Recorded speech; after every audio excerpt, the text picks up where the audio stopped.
we started bang on time, and I think we were all more surprised that we were starting early. I was Yeah. just thinking about it, as I heard you back going, oh, really?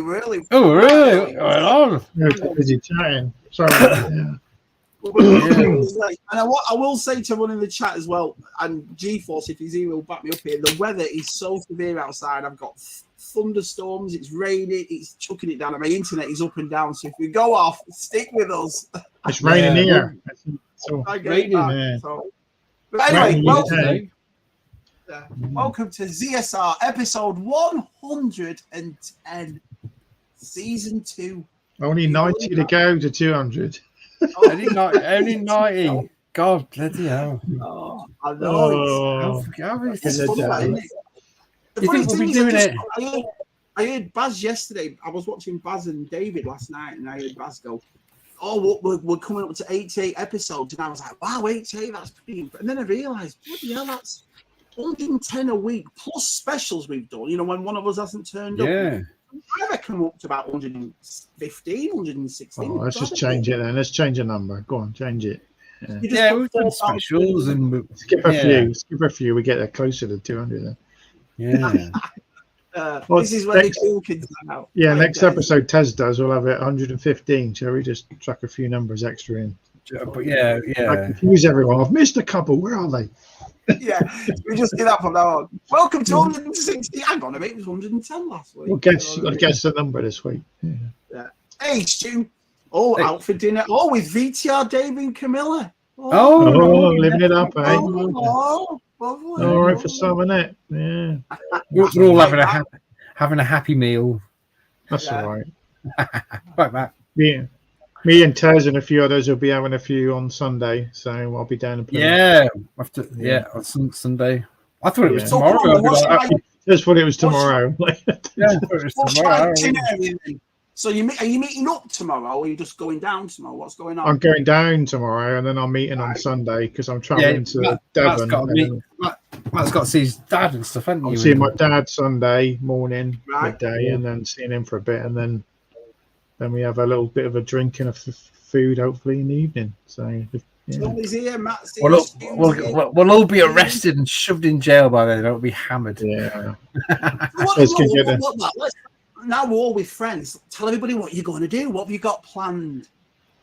Me? We're blokes. We don't plan anything, Shabby. We just turn up. Just turn up and have a chat, I guess. Get to see each other in the flesh, innit? I guess. Yeah. You're going to take a picture of you cuddling. Can I? We'll get a load of us all together. Yeah. Hey, we can go around Luke's house and play on his VR headset, like, do a bit of that. I've never tried one of them. Yeah. I've never tried one. Is it as I don't know. It's mad. It is meant. Have you tried a VR headset, Matt? No. Oh my god! You can only do it for about half an hour, 45 minutes. But like, what did I play? I've played the. What was the last X-Wing game? What was it called? The TIE Fighter one, the TIE Fighter thing. Is it? Yeah, what was it called? What was it called? I can't remember now. It didn't do very well, did it? Yeah. No, but that in VR is mad. You literally sat in the cockpit and you can just move your head around. You can look down at your legs, and you've got the pilot suit on. You move your arm around like that, and they've got the pilot gloves on. You look out the window. You can look behind you, and there's R2-D2 behind you. It's mad. It's mad. So Gerard's just been to see Mission Impossible. It was nice, brilliant. It looks good, actually. I haven't seen any of them yet. All the big movies. I haven't had time. Oh, have you got the special channel link yet? I've got. I've got to look at that yet. Does it work? Have you had a look at it? I got it, and it works. Yeah. I looked up a certain series that Shabby's already watched in America, so it's there. I don't know how to get it to come up on the screen, but it's there. Oh, you've not watched it yet? I've got into the menu, but yeah. Yeah, I just put in series and it was there. And I went, oh, that's... Talking about series, I watched Star Trek last night, my girlfriend. Oh, that was so funny. I thought it was hilarious. Oh, man. I tell you what, I could stare at that girl for hours. Oh, you could, couldn't you? I've had a thing for her since I saw her. And it's funny because every time we do ZSR, and I come on and she's not been in this week, she's not... She was episode. He likes a bit of depraying. He does. I'm like a schoolboy crush, Matt. Every You're time right, you go depraying. Does Jen on that this week? No, Jen goes to bed. I watch Star Trek. She won't watch Star Trek, but I watch Star Trek. Where's my tissues to? Star Trek tissues. Star Trek sock. Hi, Martin. Yeah, Martin, I did that too much and I've got a dodgy hand now. It's gone a bit. What's happened, James? Martin and Adam are doing an awesome live stream. Martin and Adam are doing an awesome live stream on Thursday. I'm on it. Whoa. Oh, right. Oh, it can't be that good then. So I can't wait to talk to the lads, to be honest. That'd be awesome. So, yeah. I won't bother. I'm on my holiday. I won't bother. I'm on holiday. DTM, I'll keep away from the internet. So. I haven't been on any. Well, going down to Devon, the internet might not be that good down there. So going down. Don't get invited to anybody's stream anymore. Oh no, I was on Pete's on Monday. Yeah, it was last weekend, wasn't you? Yeah, I was on Pete's on Monday. So that was funny. That was funny. Yeah, talking about meeting Mel Gibson. I've totally forgot you met Mel Gibson. Yeah. That's bosses. You kept that secret, didn't you? Kept that secret. Yeah. Made him a pair of googly eyes, didn't you? Made a pair of googly eyes, yeah. Got an autograph from my mum. Just think he's got them somewhere, staring at him. Yeah, thinking he who Tez. Thinking hi, Baz. Googly eyes. Hi, Baz. Googly eyes. Size here. What's that? Have you ever seen that Christopher Walken sketch when he's on SNL when he's got the googly eyes and all the plants and stuff? And no. Watch it on YouTube. SNL as well. I've watched the thing on him, all the compilations on SNL. Christopher Walken, he's brilliant on it. Yeah. Christopher Walken with his googly eyes. Watch it, it's funny. Yeah. G-Force is here. G-Force. Jason's here. Jason. Evening, everyone is watching. That's easy. Yeah, evening, everyone. There we go. Down the bottom of the chat. I see. Sorry, I'm in holiday. I'm in holiday mood tonight. So, yeah. Oh yeah, we're not doing. There won't be a ZSR next week, will there, Matt? Because you two are away. You two are partying. Well, I'll be coming. Yeah, I'll be travelling back home, so I probably won't be in the mood. So it's a long day and travelling. Oh, so you got a week off next Friday, Tez. A week off. So, I might do a Spectrum stream then. Spectrum friends. Get Shabby on. Yeah, you love that. Yeah. We'll play some crap football games. I'm He's watching Depraying again. Oh yeah, Someone's asked me to do that. I don't know. Hey, chocolate tip. It's the first time actually my missus watched it and thought it was funny last night. It was quite funny, that episode. And being it was great. It's funny that, isn't it? Because some of the stuff, it's like I watched Secret Invasion, and that's just boring, isn't it? Oh, I've not watched it. I'm going to binge. I'm going to get it. I've cancelled my Disney. I'm going to get it back in August and binge stuff. I don't know now. He did that interview yesterday, didn't he? Bob Iger, and he was saying, "Oh, we're going to cut back on Marvel. We're going to cut back on Star Wars. And I'm like, what are we all paying this money for then? Exactly. Yeah. I paid for a year. I always pay mine for a year. So now I'm like, wow. Oh, look it up here. Read this. Shabby's washing his hair. Yeah. Congratulations, man. That's awesome. I have the ILM production assistant. Oh, wow. Wow. That's amazing. Wow. You sneak you into. To tell us all the secrets. Do you know what I mean? Yeah, you'll know all the Star Wars secrets. Yeah. Oh, yeah. Here we go. You can slip one of his models into the film. Just slip that one into this. Yeah. Jumpy's here. Hey, Jumpy. What do you think of the actors' strike then that's happened today? It just makes me laugh. We got Fran Drescher, who made millions playing the nanny in the 80s and 90s, and she's on this podium yesterday. She's ahead of the SAG thing, and she's going, "We're all victims." I'm like, "You are worth millions. You are worth millions." No, but I think it's a good thing because I don't want AI. Here I go again. I don't want AI. I don't want AI. I don't want to watch a film created by AI with AI actors. There's no soul in it. Oh my! Yeah, there's residuals in it. It's residuals, And that's going to become normal for the next generation, and they're not going to give two shits about movies made by real people. I think it's because the people live off their residuals, don't they? When they're not working, they live off them. I agree with that. It's like people that make a Christmas #1 and they don't have another hit. They live off that, don't they? Basically? Yeah.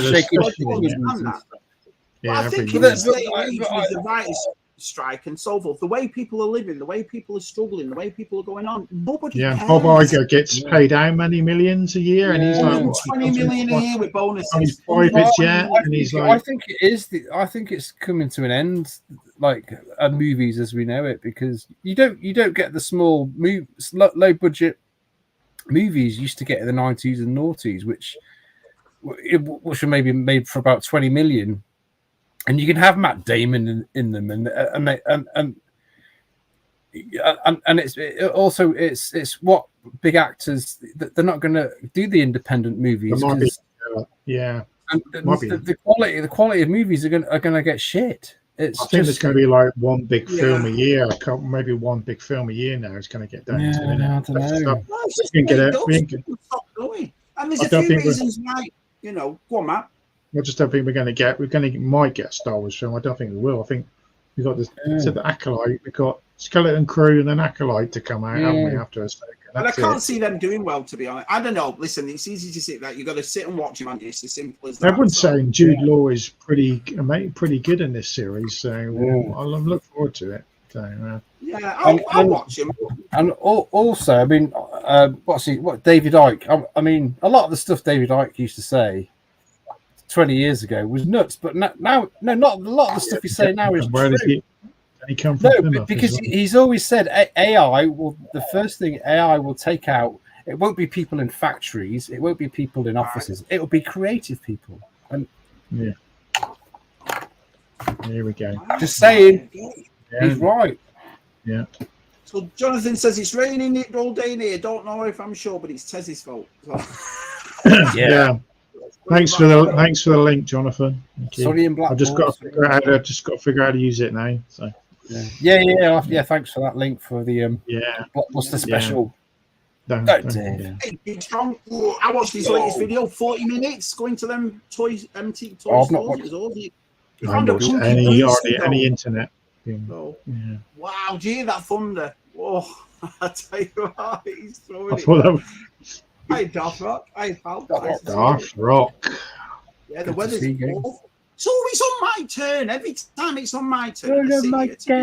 It always rains and thunders when it's me. Like, I'm always worried. Because if it was one of you two on your channel and my internet went, I won't be bothered. But you know what I mean? I'd be like, oh, well, I'll come back. I don't really like that. Yes. It doesn't matter because I'm not sitting here panicking. It's still on. Do you know what I mean? Yeah, he goes. Here he goes. Sorry about that.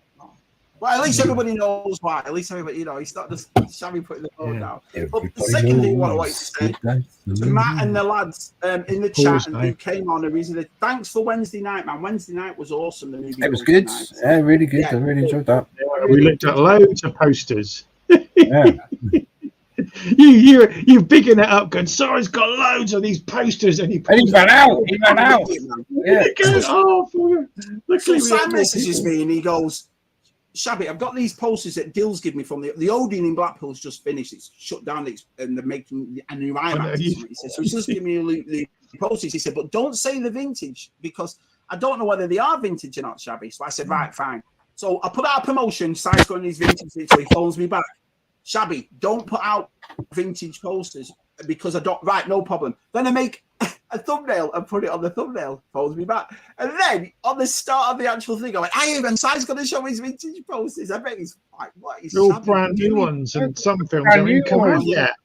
Yeah. But it was awesome because all those people, all the people, and honestly, it was hard work going through all these social. But everyone sending different posters and posters I'd never seen before. It was great. It was a great time. So, hey, Scott, nice to see you, pal. Hi, Scott. Hello, Scott. Hello. There you go. Darth Rock said VR is amazing. Those on pillows.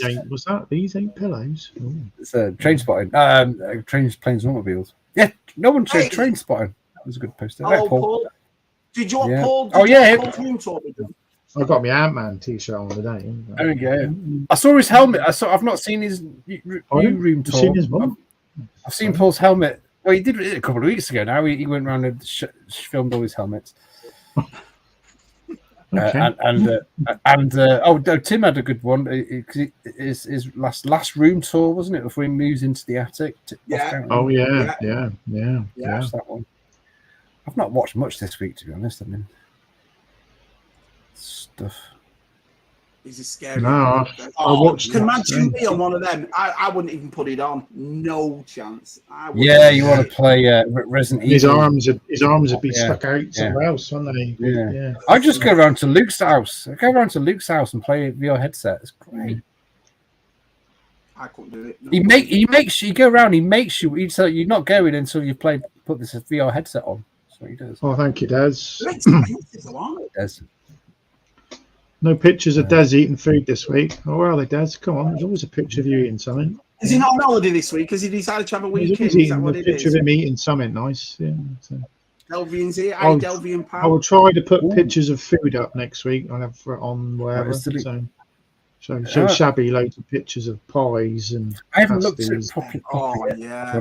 I got it, but I've gone in. Sausage rolls down the tree. I put Jen's sausage rolls in the Instagram chat, and then about an hour later, the bloody plate was empty. So you eat them all. No, but the kids got it. Hey, Luke, kids got in before me. I couldn't believe it. So tonight, on the thumbnail, it said we had Scuba Pete on and we had Go Figure on. Unfortunately, Scuba Pete has a prior engagement. He's got a fridge being delivered, so he can't come on. But we've got Go Figure, and if you haven't seen Adam from Go Figure, you'll like him, man. He's a really nice fella, really nice guy. We forget fridges over in America are like the size of a garage. Yeah, the size of my room, isn't it? The size of my room, isn't it? That's one thing that always intrigued me, that when we got our fridges here and it comes with everything. Don't you have to hook them up to the water and everything as well, don't you? There's a pipe in the back of your wall mat. It's a thin pipe that you have to, and it's the water pipe, so it comes your ice in. to get your ice. Mm-hmm. Yeah, we had to have that luxury over here. I don't think. Ice cubes in the fridge. The last 2 weeks. Josh has got another week left. That's why I always go on holiday just beginning of middle of July because there's not many kids. Yeah, that was a good one. Take it out of the box. You know what I mean? This is how you do it. Watch Christopher Walken and his googly eyes. It's brilliant. But these two holidaying it. They're not like me having to work all the time. These two got plenty of cash, going on holiday, meeting each other. Do you know what I mean? Having a great time, them two. Matt is my holiday this year. My only holiday.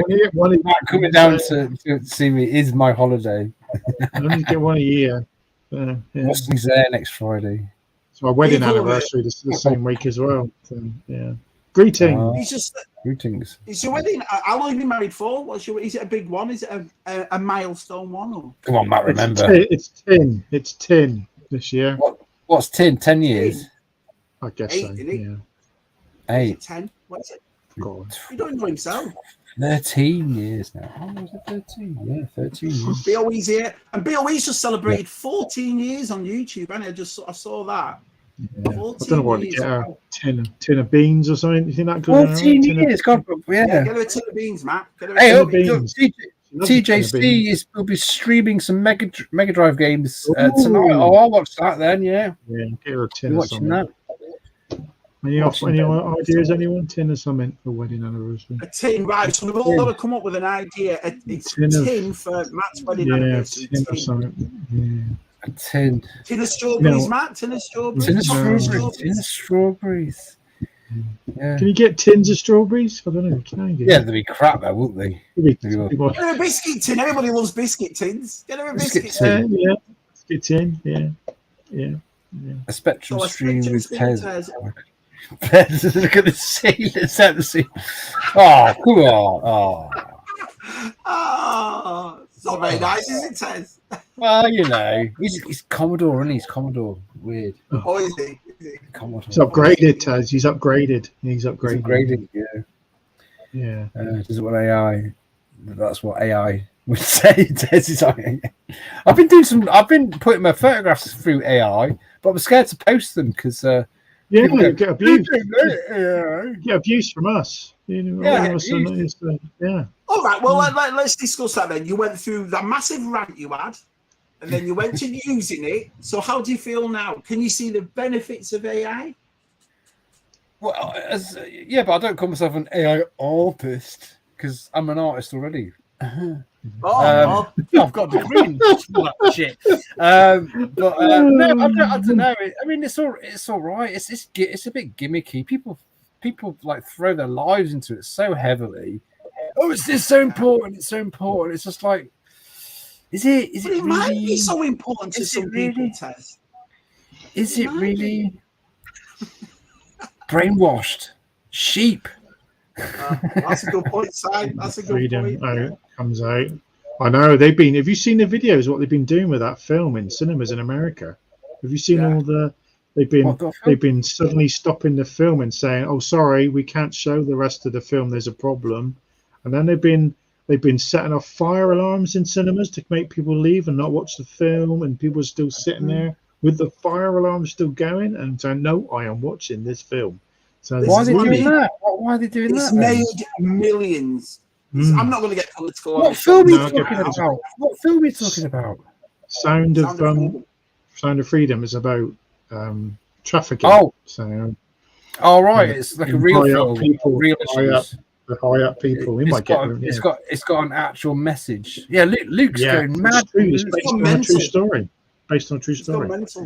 It's got a true story. God, I've not seen a film based on a true story. Yeah, they don't want people knowing. Yeah, Luke's going mad on Lego at the moment, isn't he? Yeah, addicted.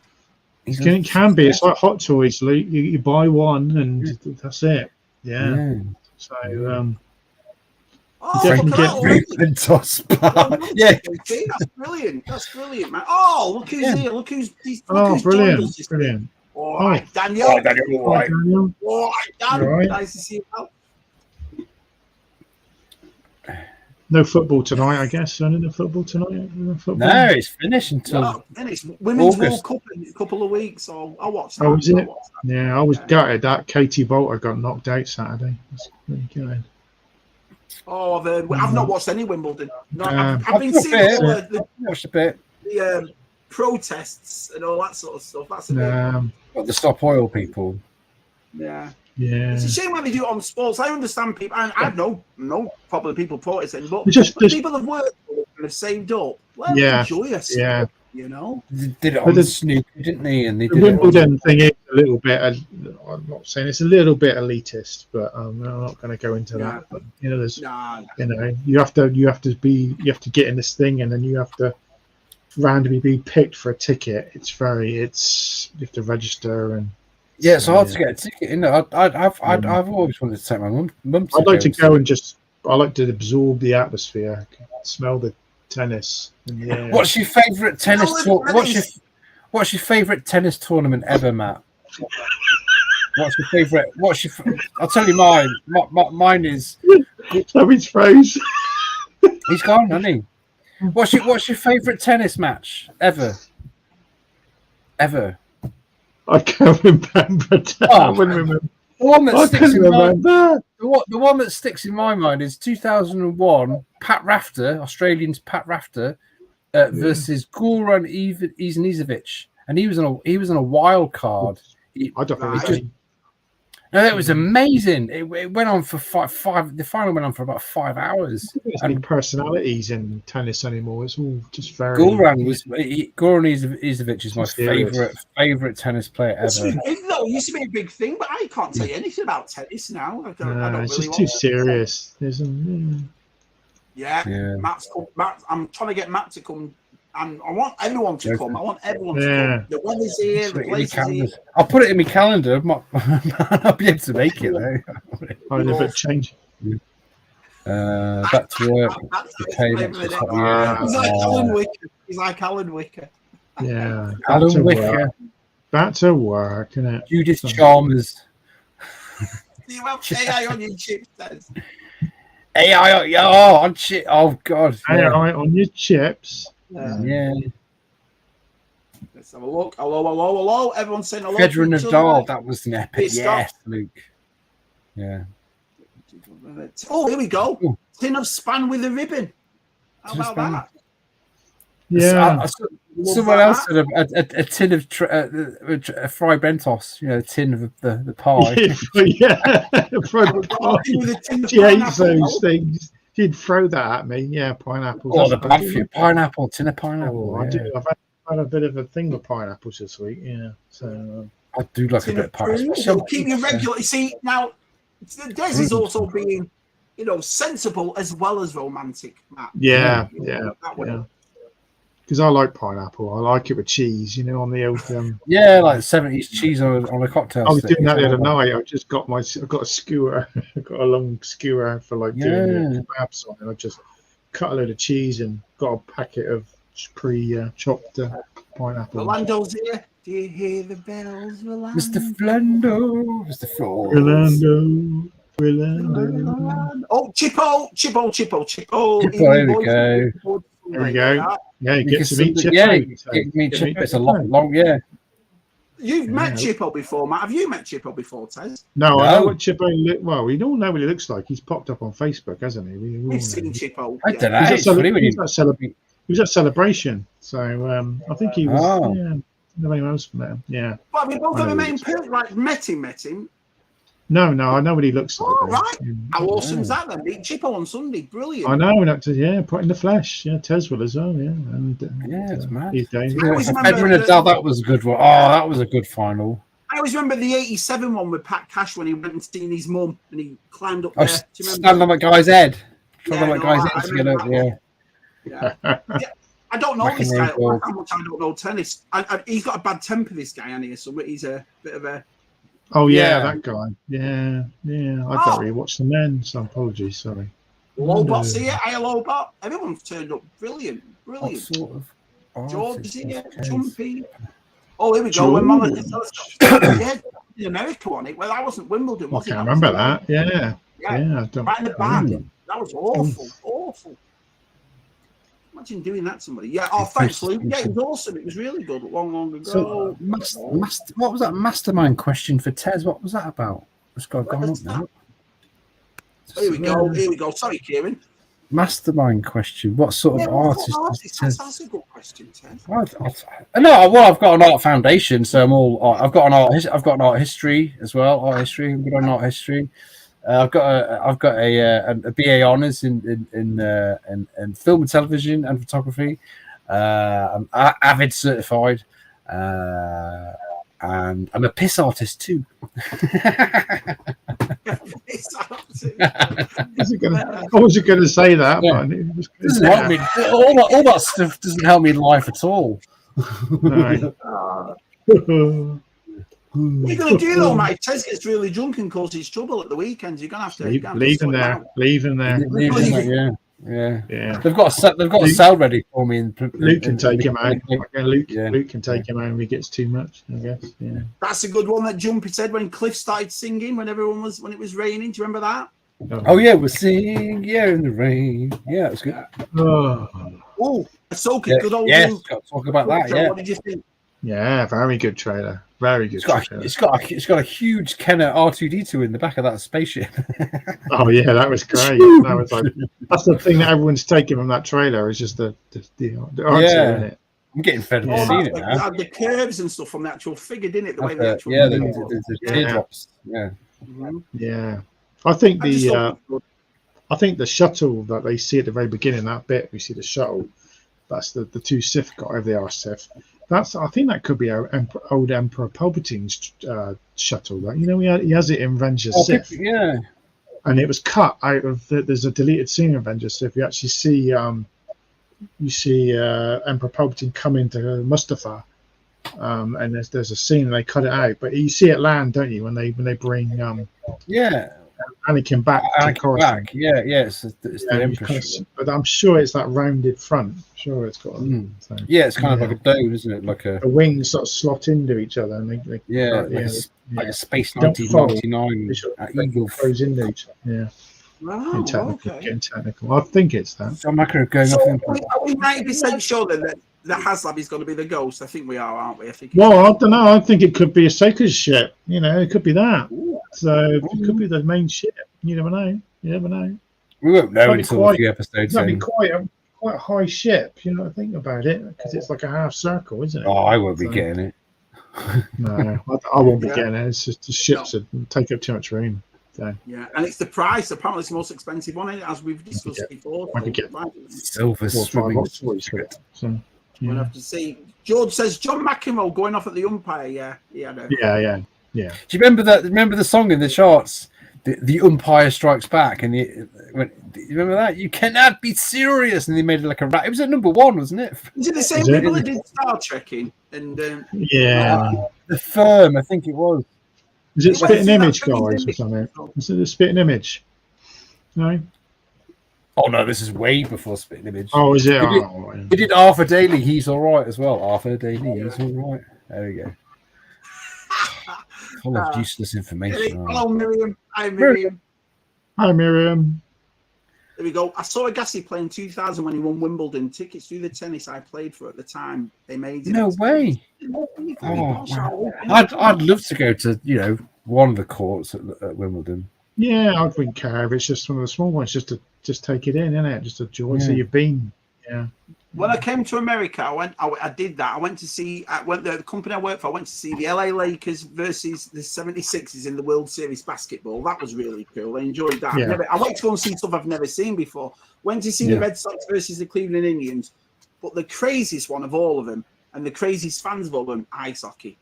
I'd love to see an ice hockey match. It's like when you watch it on the TV, but when you're actually there and you hear them smacking against that glass, smacking the wall, knocking bells out of each other. I reckon that's more physically violent than it is. Rugby. It's a proper. Footballers take a ball and they trip over and And it's funny though because you sat in the crowd and you've got kids and women and men, and and all that. I know they've got body armor on, haven't they? They got helmets and. I was always a bit of a Detroit Red Wings fan. Oh, Dallas Stars are good as well. I used to like Dallas Stars. I'd like to watch some. I'd love to see some proper ice hockey. Channel 5 used to show it, didn't they? Stanley Cup. You showed the Stanley Cup. The Olympics. On the Olympics, they sometimes show it, don't they? They don't really show a lot of it. Yeah.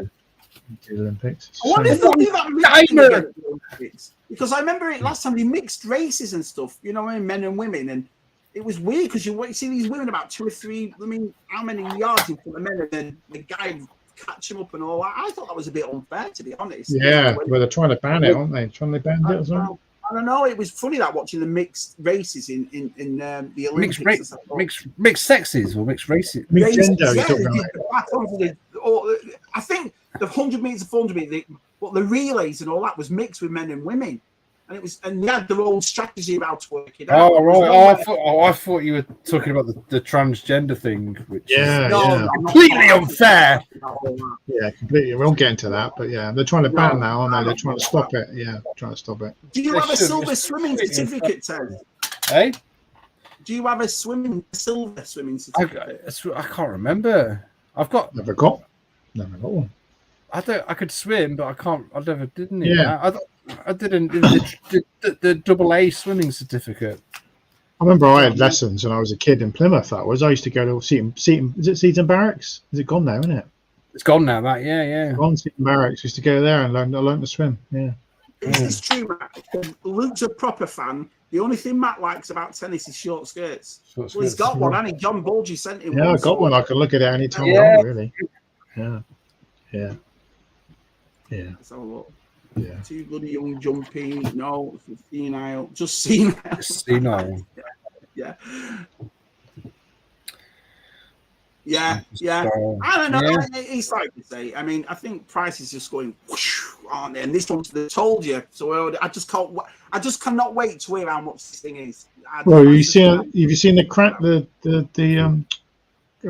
TVC? What's his name? The Wookiee. Oh God, Chrysanthemum. Chrysanthemum. It's TVC. It's in a box. TVC. Yeah. Yeah. It comes with an extra couple of weapons and a different face sculpt. He's open. His mouth is open. Yes. I saw that. I'm not sure how much it is, but it's going to be released the same time as that Darkula, isn't it?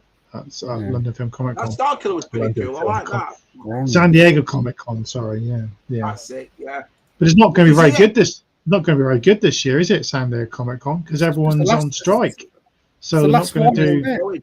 Isn't it the last one as well? So I read the other day. It's going to be the last. No, it won't be the last one, but everyone's doing their own. It's like this week in America, Walmart con's on. Walmart's got its own con where they're doing their own exclusives, their own this. I was talking to Rob Retro about it yesterday, and he was telling me that they've got a couple of Motu in there. And he wants to buy. Yeah. It's just getting so stupid. I mean, Walmart. They got like cucumbers and stuff. You've got to go everywhere in America. That's the thing. You bring out a wave or something, you got to go Walmart for that one, Target for this one, Big Bad Toy Store for that one, Amazon for this one. Which is the worst for sending stuff? Is it Walmart don't package well, or is it both of them? Amazon. Walmart are all right. Amazon's a nightmare. Well, don't Walmart put them in mailers, or is that just Amazon? So, no, Walmart's done it too. Walmart did it as well. Hi, Jason. How are you, pal? But I've never known anything. I mean, I understand that people want their own, their own thing. But the worst thing for us Americans, like but the worst thing for living in America is they say things like Walmart and Target exclusives, and you never get them. You never get them. So they're not in every store, are they? Like you say they're going. Even Walgreens used to do it. Walgreens is it's a pharmacy. They've got a really small aisle of what is it? And they have Black Series exclusives. They have one of it. They have one in, don't they? Of each store or something. It's crazy like that. They've stopped doing it now, though, because I've not heard of a Walgreens exclusive. They released the Kenobi date today, didn't they? They released it at 2:00 in the UK instead of at 6. So it sold out within an hour. The Darth Vader. But the clone sold out within like 10 minutes. I didn't get the clone. I just wanted the Darth Vader because that is nice, isn't it? That is the nice. Yeah. But it upset everyone because 2:00 everyone's at work still. So that's the thing. We do it Mattel Creations here. They do the Motu Origins creations on a Tuesday at 9:00 Pacific, 12:00 Eastern. I'm like, everyone's on a Tuesday afternoon. Everyone's at 9:00, 12. Everyone's do it at 9:00 at night or something when everyone's off. Yeah. What weird time to do stuff. Because someone gets into work and goes, "Oh, love me coffee." Right, here we go. Press the button. What time is it? Oh yeah, it's 9:00. You know what I mean? So they don't want to do that at 9:00 in the evening, do they? It means they've got to stay on overtime. So they want to be doing it. Yeah. Hold on, Rick's he's Canadian. Hockey's that's a national sport. Well, I would have thought Rick would have come out and gone, "Greatest sport ever." Do you know what I mean? Yeah. I don't. Maybe he's more on the French Canadian side than the Canadian. Oh right, okay. Lacrosse. French cricket, Shabby. French cricket. Exactly. They run around. Don't they run around the nets or something? Yeah. When a ball's going to drop in the net. It's good. I don't know anything about basketball, nothing. But I got tickets to go, and I thought, what? In 2001, it was years ago. I got to see Kobe Bryant and Shaquille O'Neal, and the one I really wanted to see was Allen Iverson, who played for the 76ers at the time. He was only about 6 foot. He's little for a basketball player, but very talented. Fast. And it's funny because when you watch on the TV, the sneakers on the wood, but when you're there, it's dead loud. Just copy and paste.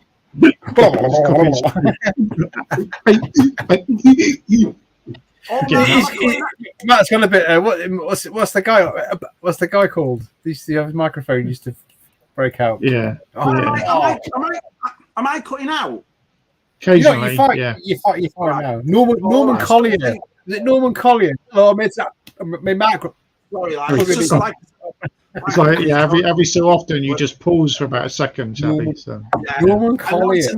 I was saying, so the basketball was pretty cool. So I enjoyed it. Shabby pauses, we all pause, Taz. That's the trick. Yeah. We just wait. There we go. That's just turned up. I can see you down there. That's awesome. So brilliant. Yeah, we go. Let's have a look. Football. Yeah, but what football is he talking about? Norman Collier, that was. Are you talking about UK football or American football? Or handball, as they call it. Soccer. Americans call it's handball. I'm not going to leave our guest down there, so I'm just going to get him on right now. So, ladies and gentlemen, make it easy. Really? Tidy up. Really? Oh! I go figure, I guess. What's happening, gentlemen? Right, I've got to say, my internet is up and down today, so if I act a bit dodgy, the weather outside is really, really bad. So. Dodgy. Whenever I act dodgy, I blame the internet as well. That's what it is. But listen, as a Canadian, ice hockey, right? Now, we've had Left Coast in here that said that ice hockey is for softies. What do you think? And he's Canadian as well. And he's Canadian, so we don't get it. Yeah. So, you know, what do you think of ice hockey? Is it a man's sport? Is it for softies like Left Coast said it is? So ice hockey, I don't get it. I don't. Oh, Canadian. Who? I think ice hockey is a little bit like the Tragically Hip. I don't know if you guys know the band, the Tragically Hip. They're a Canadian band. They're beloved by Canadians, and actually, the lead singer died a couple of years ago. I didn't know they were Canadian, but I've heard of them. Yeah, that's right. They're. I'm going to get in trouble. Anybody who's Canadian is going to go freak out right now. I think they're mediocre, but Canadians love them, and I think they just love them because they're Canadian. And I think Canadians love hockey just because it's Canadian. They just love it. I don't get it. I don't get it.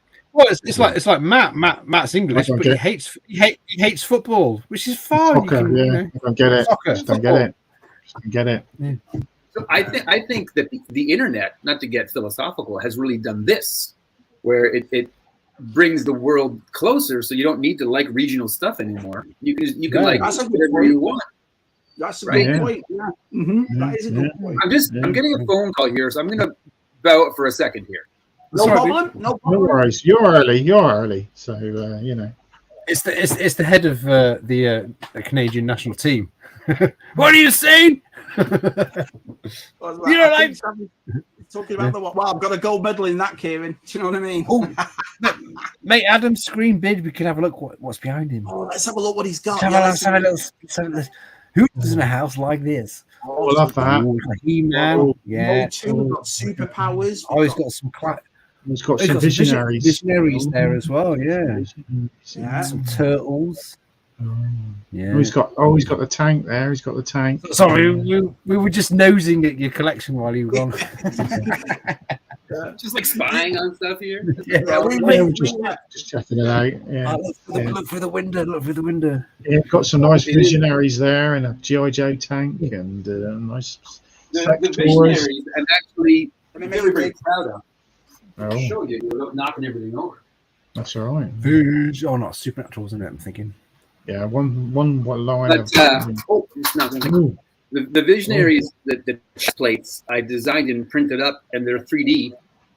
Oh, clever! Wow. That's good, isn't it?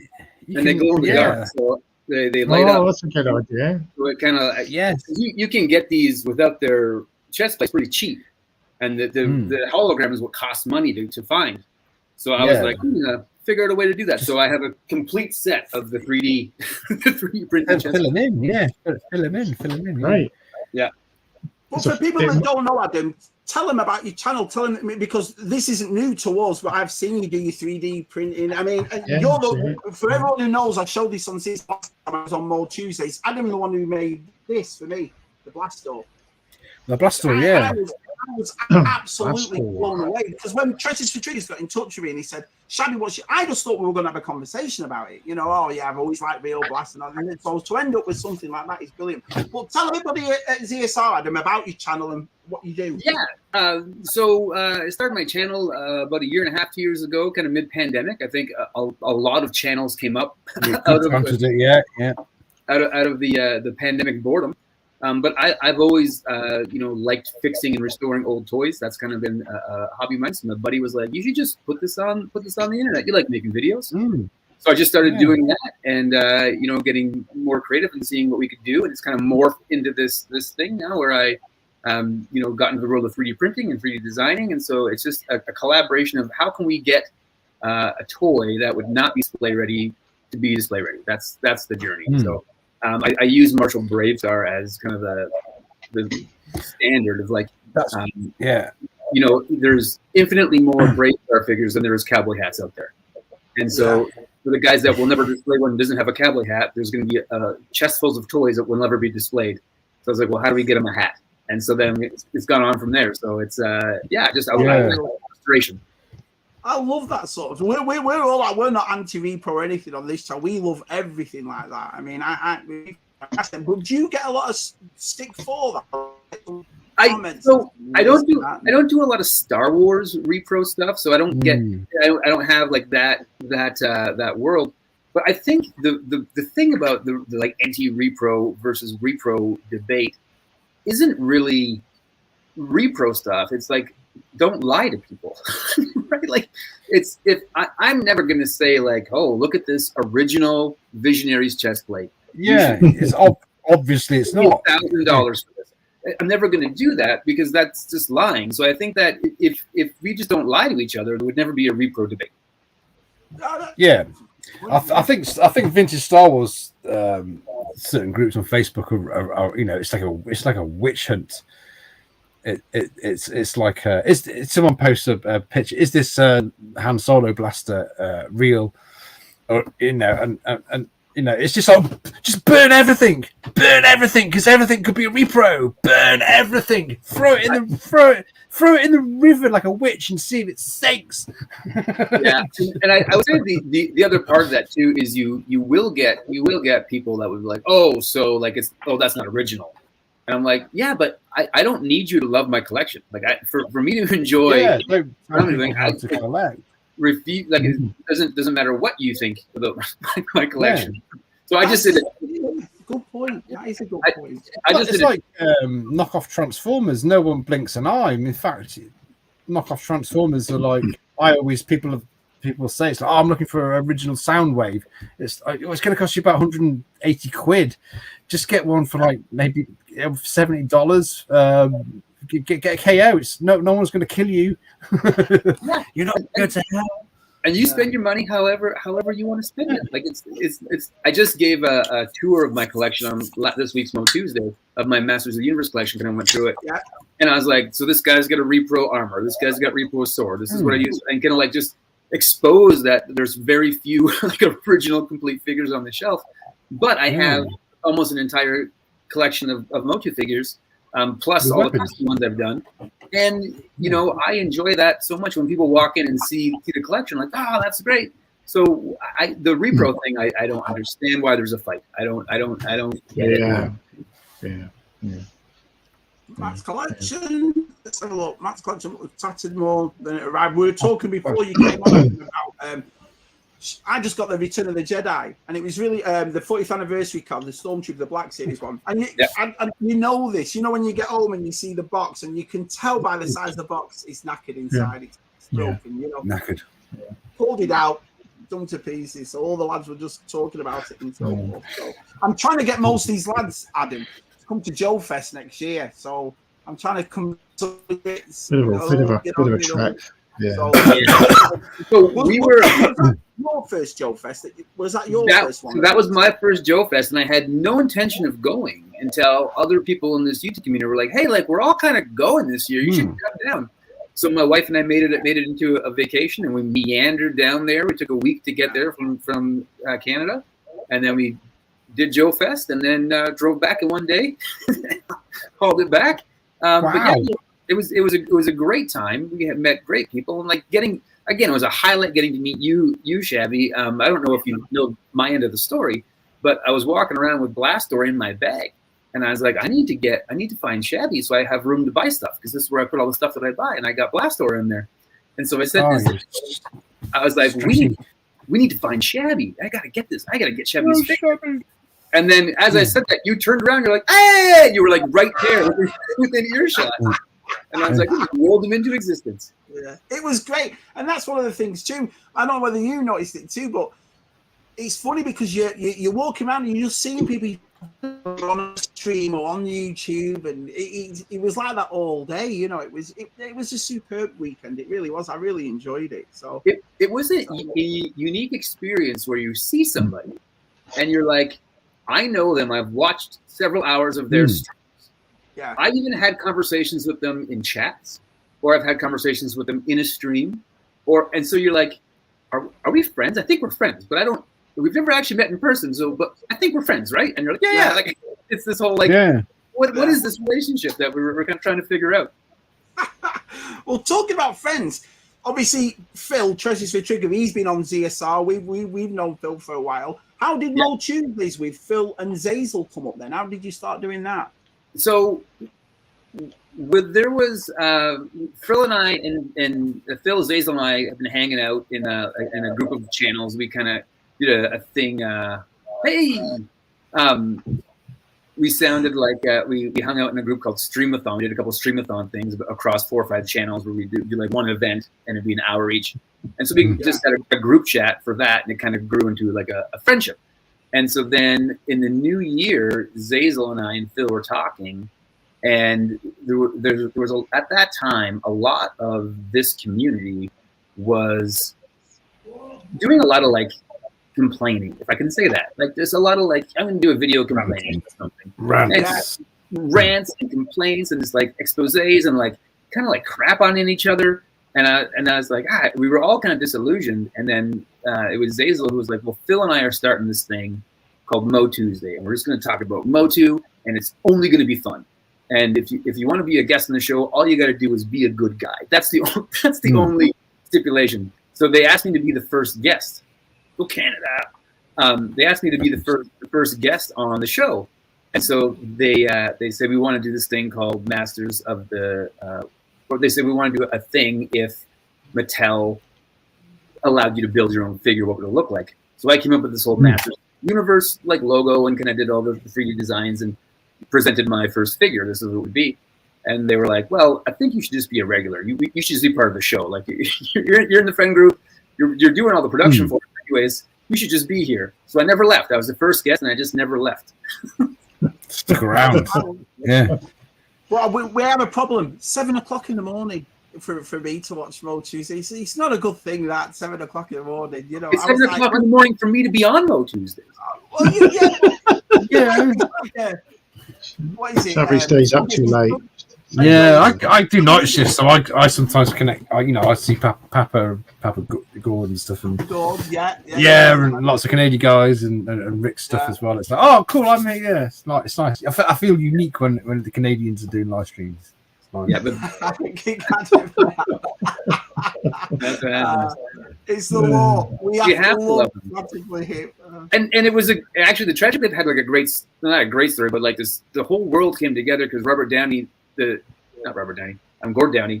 lead singer, like got terminal cancer, and so he's like, we're going to do one more concert. So they did like this one, like a farewell concert months before he died, and like the world came, like Canada was like, this is national pride, and it was mediocre music, done really well. Music, yeah. I suppose it's like the equivalent of a British. I don't know, maybe trying to think of a British equivalent. I was going to say Duran, but no, Duran. Don't Taz, you're upset someone. You're bound upset. No, losing all the Canadians. The Arctic Monkeys. It's a bit more modern. It's very modern. Yeah. The Wurzels, Matt. The Wurzels. Oh dear. West Country classics. Exactly. I've got a clue. There we go. How is it that Canada gets exclusive figures? This is from our Steve. Canada and Italy, I think. Only ones who've got the Black Hole Wave 2. Canada Yak Face. So this is. I'll tell you. I'll explain exactly why. And this is also why we got Origins Wave 2 and 3 when you guys had a hard time getting them. Is because when Walmart or any store retailer puts in an order to Mattel or Hasbro or whatever the company's going to be, there's like a minimum order. They order that. And that's just kind of enough to cover the States. So by the time the second waves comes out, we get kind of like the second run. And so you guys had, Origins, you had He-Mans and Skeletors everywhere on pegs. It was kind of hard to find them here, but we had all kinds of Robotos everywhere. We also get the end run of stuff. So as the line's petering out, we'll get the last few figures. So when like Yak Face came to Canada, Dick Tracy's The Blank was only available in Canada at Sears. What? So they kind of give us the end run of stuff to kind of fill our second tier orders. There you go, Steve. There you go. Yeah, Well, that was kind of right in Australia too, because they got a wave of Origins that we didn't see over here. Because they were, I was talking to Usual Mike, and Usual Mike at the start was saying how hard it was getting Battle Cat and Skeleton. They couldn't find them anywhere. But then they think that they got either wave 3 or wave 4, and it was right in 5 months. Big W. It was the Scareglow wave that we got, and people were having a hard time getting Scareglow, but the Canadian guys were buying them up like by this, like all of them, going and sweeping them all. So you go to a Canadian toy show and you see a guy had 63 Scareglows. Yeah. Oh God! Oh, wow. Yeah. Yeah. I couldn't believe they released Scareglow like the second wave nearly. It was amazing seeing Scareglow. To figure you just wouldn't believe to see that early, would you? But they knew how popular the first time round.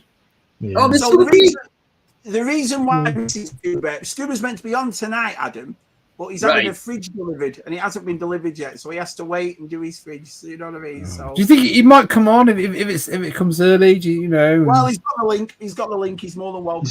I scare people away. That's what they're like. Oh, Hodgins is on. We're at it. Yeah.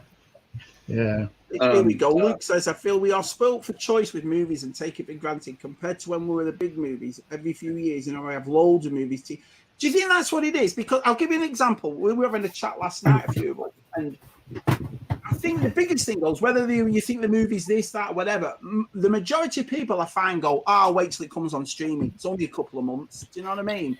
So do you think that's what it is? It's that, but I also think, so I always compare Avengers Endgame, which was like the biggest movie made. It's made the most money. It had like the biggest lead up in film history, like, 23 movies or whatever it was. So that potentially we could say is like the biggest, most invested summer blockbuster of all time. We kind of agree on that. But if you look at Jaws, which was the first ever summer blockbuster, kind of defined a genre. Endgame was a really big deal for about 4 weeks, and then it was just another Avengers movie. Whereas Jaws was a phenomenon for years. That was the only summer movie that came out. Now we have so many options and so many ways to view a movie that the laws of diminishing returns are gone, right? It's just diminished, isn't it? I think. If you look at The Flash versus Michael Keaton's Batman in '89. The fact that, say what you will about Ezra Miller and all the nonsense, the fact that Michael Keaton is back in Batman in theaters, that thing should have been sold out day. Like it should have been the biggest blockbuster ever. It should have been empty seats as well.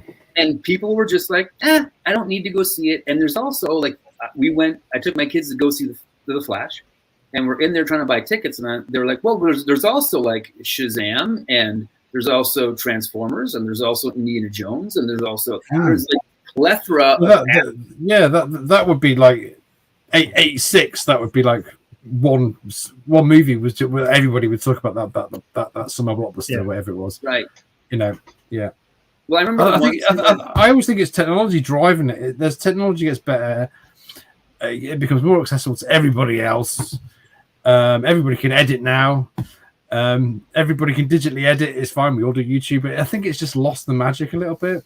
I think it's just like a bit like, you know what I mean? It's just also, I think we're a culture that wants to complain about something.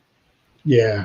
Everybody's a critic. Everybody's a journalist. Everybody's got an opinion. And we just 20 years ago, we just took it as a given. It was like, I like this film because I was happy and I had a good time watching it.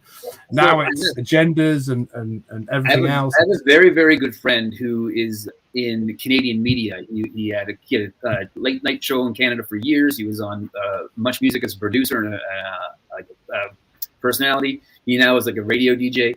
And him and I are very much kindred spirits in the way we digest media. And he sent me a text the other night, and he says, I went and saw Indy 5. I cheered. I cried. I had as much fun as I've ever had in a movie in a long time. Yeah. And I said, "Oh, you didn't find anything wrong with it?" And he says, "I didn't look for anything wrong with it." Yeah, That's what Rob did last night. Rob went to see it, and Rob said it was great, Shabby. And I just went in, enjoyed it, and he loved it. Yeah, I did. Yeah, loved it. When you go in looking for something to be wrong, you'll find something. Yeah, I wasn't looking. I'm just looking forward to seeing. There's so many YouTubers who have slagging it off even before it. People prefer to watch it. Yeah, but it's just a given, isn't it? Now I think on YouTube, and this is something that maybe you guys will agree with, and maybe not, and that's fine. But thanks, Kenny. Nice, Kenny. Good luck, Kenny. Yeah. Thanks. I appreciate that. I think that negative YouTube videos get more clicks. And so I think that people are like, I'm going to go review a movie. If I'm nice to it, I won't get as many clicks. So they're looking for a fight. Oh. And also, if the algorithms, if you live in sort of negative, I hate Disney, I hate this, or I hate superhero movies, people like get fulfilled being angry about that. They feel, oh God, my anger has been fulfilled. Thank God someone else thinks like I'm angry at I mean, I'm guilty of doing that too, and I feel ashamed sometimes. Sometimes it's just like I've just got to stop watching this shit. Because it's bad up here. Yeah, and films and entertainment are stuff that you're supposed to escape to, and now you can't because there's dangers, there's trapdoors, there's arguments to be had, and the last two times. You know what I mean? the last two times I got upset at a movie, and then I was like, I got to stop being upset about a movie, was when I saw Batman versus Superman, and I went and saw that, and I was like, oh, I'm upset because there's a Batman movie out that I can't take my kids to go see because it's too depressing. And I was like, I feel like we've jumped. If I can't take kids to go see a Batman movie, we've really maybe lost the point of what Batman should be about. And then when the Snyder Cut came out, I was like, oh man, the whiners got their way, right? Like and people, whether you like it or not, the toxic, like we're going to complain till we get our way, that behavior maybe isn't the best to reward, and they got their way. And whether you like it better or worse than the other Justice League movie, both are kind of a mess. That's not the point. The point is we are rewarding people for complaining. Yeah. I don't think that's. I think like you. It's like When did this start? There must be a point in time when this started to happen. I mean, I remember going to see The Watchmen. Do you reckon it was Last Jedi? Because that's what I reckon it was. Because no one really. There were a few complaints about Force Awakens. Oh, it's just a rehash. It's a soft reboot. But there was no. There was no kind of like Rey's and Mary Sue. There wasn't anything like that. And I think from 2015 something happened. Well, I think with the new Star Wars trilogy, the sequel trilogy, was we grew up on like the best Star Wars trilogy, and we had these heroes that saved the galaxy. Remember that time that those three people saved the galaxy? And they sacrificed, so they deserve like a happily ever after. And what the sequel trilogy told us was that none of them got their happily ever after. None of them did. It was right? tainted. Yeah. And so, as much as the prequel trilogy gets hate, that never affected the fact that our heroes lived happily ever after. Yeah.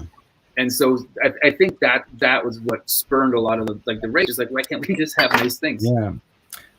And also going back to like the Phantom Menace, I mean, it was 1999. It was like the internet had been alive, chat forums had been around. There was no YouTube in 1999, but there was hate and for the Phantom Menace and disappointment and stuff. So I think that was kind of, in retrospect, I think that's that. People have grown up. If you go back and you look at 1987's Masters of the Universe movie, to tie Motu into this whole thing, they created new characters for that movie because Mattel had a rule, and the rule was like, don't kill any of our toys, right? We don't want you to kill any of the toys that we have on the shelves. And I was like, that rings so true. If we kept that today, we're like, don't kill the toys. We want to have these things. We want to have our heroes stop killing our toys. Unlike 86 when they killed Optimus Prime, and then in season 3 of the Transformers they brought him back because everybody there's no internet to complain to, but everybody was like, we want Optimus Prime back.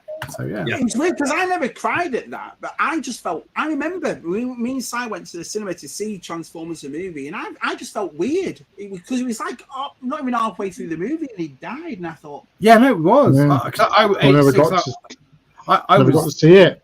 86. I was 12, and I was still secretly buying Transformers because I was at high school. Like I was keeping it secret because girlfriends and stuff. And I remember Optimus Prime. No, it was like Ironhide and Ratchet and Prowl and like this Wheeljack dead on the floor. That I was like, oh my god, these, because in the TV series, Megatron would blast Brawn or whatever, and like he'd be in the next episode, it'd be fine. But no, it's like no, they're dead. But I didn't cry, but I remember turning round and there was loads of like 8, 9-year-olds like I was like, yeah man, I feel it, I can feel it. Hey Connor, nice to see you, pal. Yeah. So yeah, Connor doesn't mean to sound all tough and macho tonight, but he's listening while he's pairing socks. So that's pairing socks, man. Don't put your socks in your underpant drawer. Don't get too excited, Connor. Yeah. Crikey. Oh, and Aaron last week and Sam Plastic, and they're awesome lads. Andy, they're all great lads. Yeah, we're big fans of them. Yeah, awesome. Fantastic. So Adam, do you mind showing us some of your things you've done for your He-Man figures? Some of the ones you're proud of, like your little. Sure, I'll show you some of my greatest hits. Yeah, go on, please. Yeah, I'll show him. I've seen one. I hope he's going to show the. Hi, Claire. Hi, Claire. The thumbnail queen. Yeah, this is a favorite. Yeah. This is a favorite. So there was a busted up battle armor He-Man in a lot that I bought. It looked like a car ran over him, and so I wanted to restore him, but I wanted to do something neat, so I made him into a battle armor Wondar. Oh wow! Yeah. Oh, I got black chest as well. Yeah, black. But he needed something, so this is just a simple repair and repaint. But then I printed off a 3D printed cap for him. So Wondar goes on Slice, and they ride into battle together. The whole cat is 3D printed, Adam. Yeah, it's all 3D printed. Shabby's like, I'm looking at 3D printers. I'm going to list for Adam after the show. Yeah, get yourself a 3D printed to Shabby and learn it. Yeah, but they're cheap. How much is like the sort of the basic 3D printer? So I got a pretty basic one, and it was around 700 Canadian, so probably around 500 American. So about 450, lads. About 450. Yeah, not cheap. Yeah. So then I'm one that proudly says he loves the 87 Yeah, He-Man. I do as well. I love it. So this is my 87 He-Man. So I printed up that armor and the sword. Oh, yeah. And then made a cape, like Hordax cape, out of the cover of the binder. That's the way to do it. So that, and then so I couldn't have just a movie He-Man without a movie Skeletor. I thought, what would a movie Skeletor in '87 look like? Like, how they would release that? And so it's just a black body Skeletor. Oh yeah, man. With gold armor, so he can be both regular Skeletor or the golden one, whatever you prefer. That was quite cool. I like that. They hang out with the movie figures. So those are a couple of favorites. And then just if Origins did something like that, wouldn't it be great? I would like it. I would like it a lot. Yeah.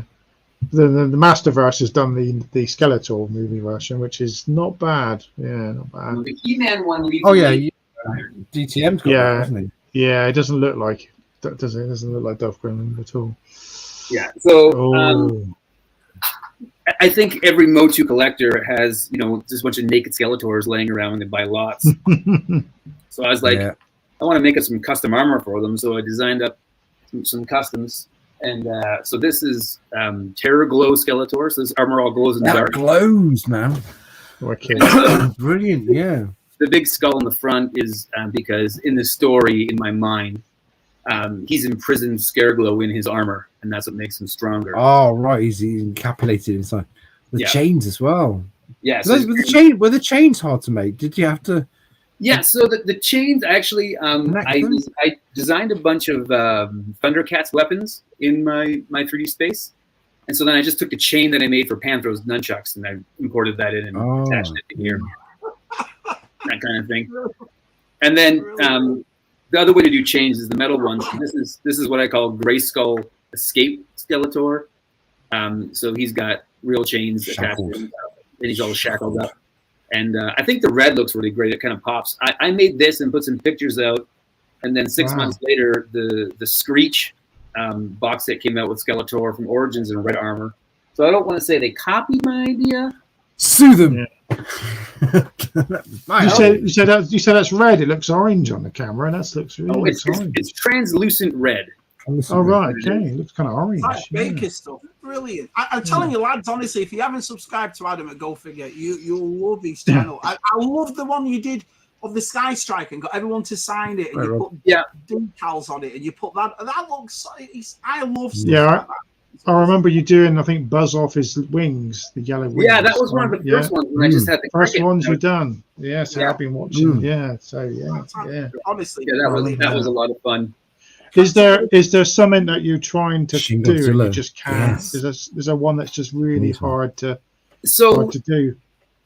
I haven't figured out anything that I can't do yet. I've had to get creative. I'm working on a video right now featuring the movie figures that I've done. So I've repainted and made up a movie version of the Castle Grayskull set and kind of like what goes on inside there. So I'm working out like do I want to have a trapdoor gimmick the same as it used to be, or do I want to have something different? So that's something that's a little bit challenging. One that was a bit tricky that I had to figure out was I remade the Thundercat power ring that lights up the eyes for Lion-O and Mumra. And so that one had to figure out the wiring on that one and how to get that was a little bit of a have to sit down and think and draw it out. But once you get it there, you can kind of go. Yeah. Have you ever come across is it Laser Lights He-Man or is it Skeletor? Have you ever found one of them? Because they're terrible for breaking, aren't they? So they're terrible. So my as soon as I get a multi-bot, that's the last figure that I need. multi-bot. I'm going to consider my Motu collection complete because the Laser Light and Laser Power He-Man and Skeletor they're like $5,000 a piece and they're always broken and they're kind of lame. Like they kind of look awful. So I don't chunky. Yeah. I don't super miss them. And the other two figures that I don't have and have no desire for is the Roton and Twistoid, like the top ones. Yeah. I'm like, I understand that they're part of the collection, but for me, it's too far of a departure from what the Motu figures are. Yeah. Wow. Yeah. But so we've just hit 60 people in the chat, so thank you all so much for coming in, man. That's awesome. Thank you guys. See, you all come in, say hello. Do you know what I mean? It's like those strange dinosaurs they released as well, isn't it? The dinosaurs as well. Yeah, and so I'm missing some vehicles and some accessories, but of the figures, other than those four, I'm only missing a multi-bot. So it's that. Now, the one I think I'm one of the things I'm most proud of is just a simple repaint and swap because I loved how Motu would just use parts they have laying around to create a new character. Yeah, I think the fact that Hordak never got a battle armor version was a crime, and I just made up a battle armor Hordak. Oh wow! And I think like it just pops and works great. You know what I mean? Yeah, makes sense, doesn't it? Just everybody's got battle damage one, so and they have all the parts, and I think that would have been an easy sell in the 80s. Have you done the Ram Man conversion, putting the new springs in like Toy Polloi done? I haven't yet. Right. Toy Polloi is a good friend, and he's a real good old Dave. I think if the YouTube had 20% more Toy Polloi in it of just like let's be happy. Yeah, he's been on US. We've had him on ZSR. He was nice. Yeah, a couple of times. Yeah, it's great. He's such a cute. So I actually have a package going out to him in the next couple of days. I'm giving him a bunch of custom Skeletor armors and a couple of little goodies there. But yeah, like it's just a beauty to hang around other guys that love collecting stuff and love fixing stuff and are just pumped up about it. But yeah, it's you know, I when I do custom stuff, and there's guys out there that do like much better stuff than I, like much better stuff. You know, like Joe Amato is like the Motu customizer or whatnot. But when guys do like Mickey Mouse of Eternia or like Jason Voorhees, I want my customs to look like they're from '87, like look like they blend in.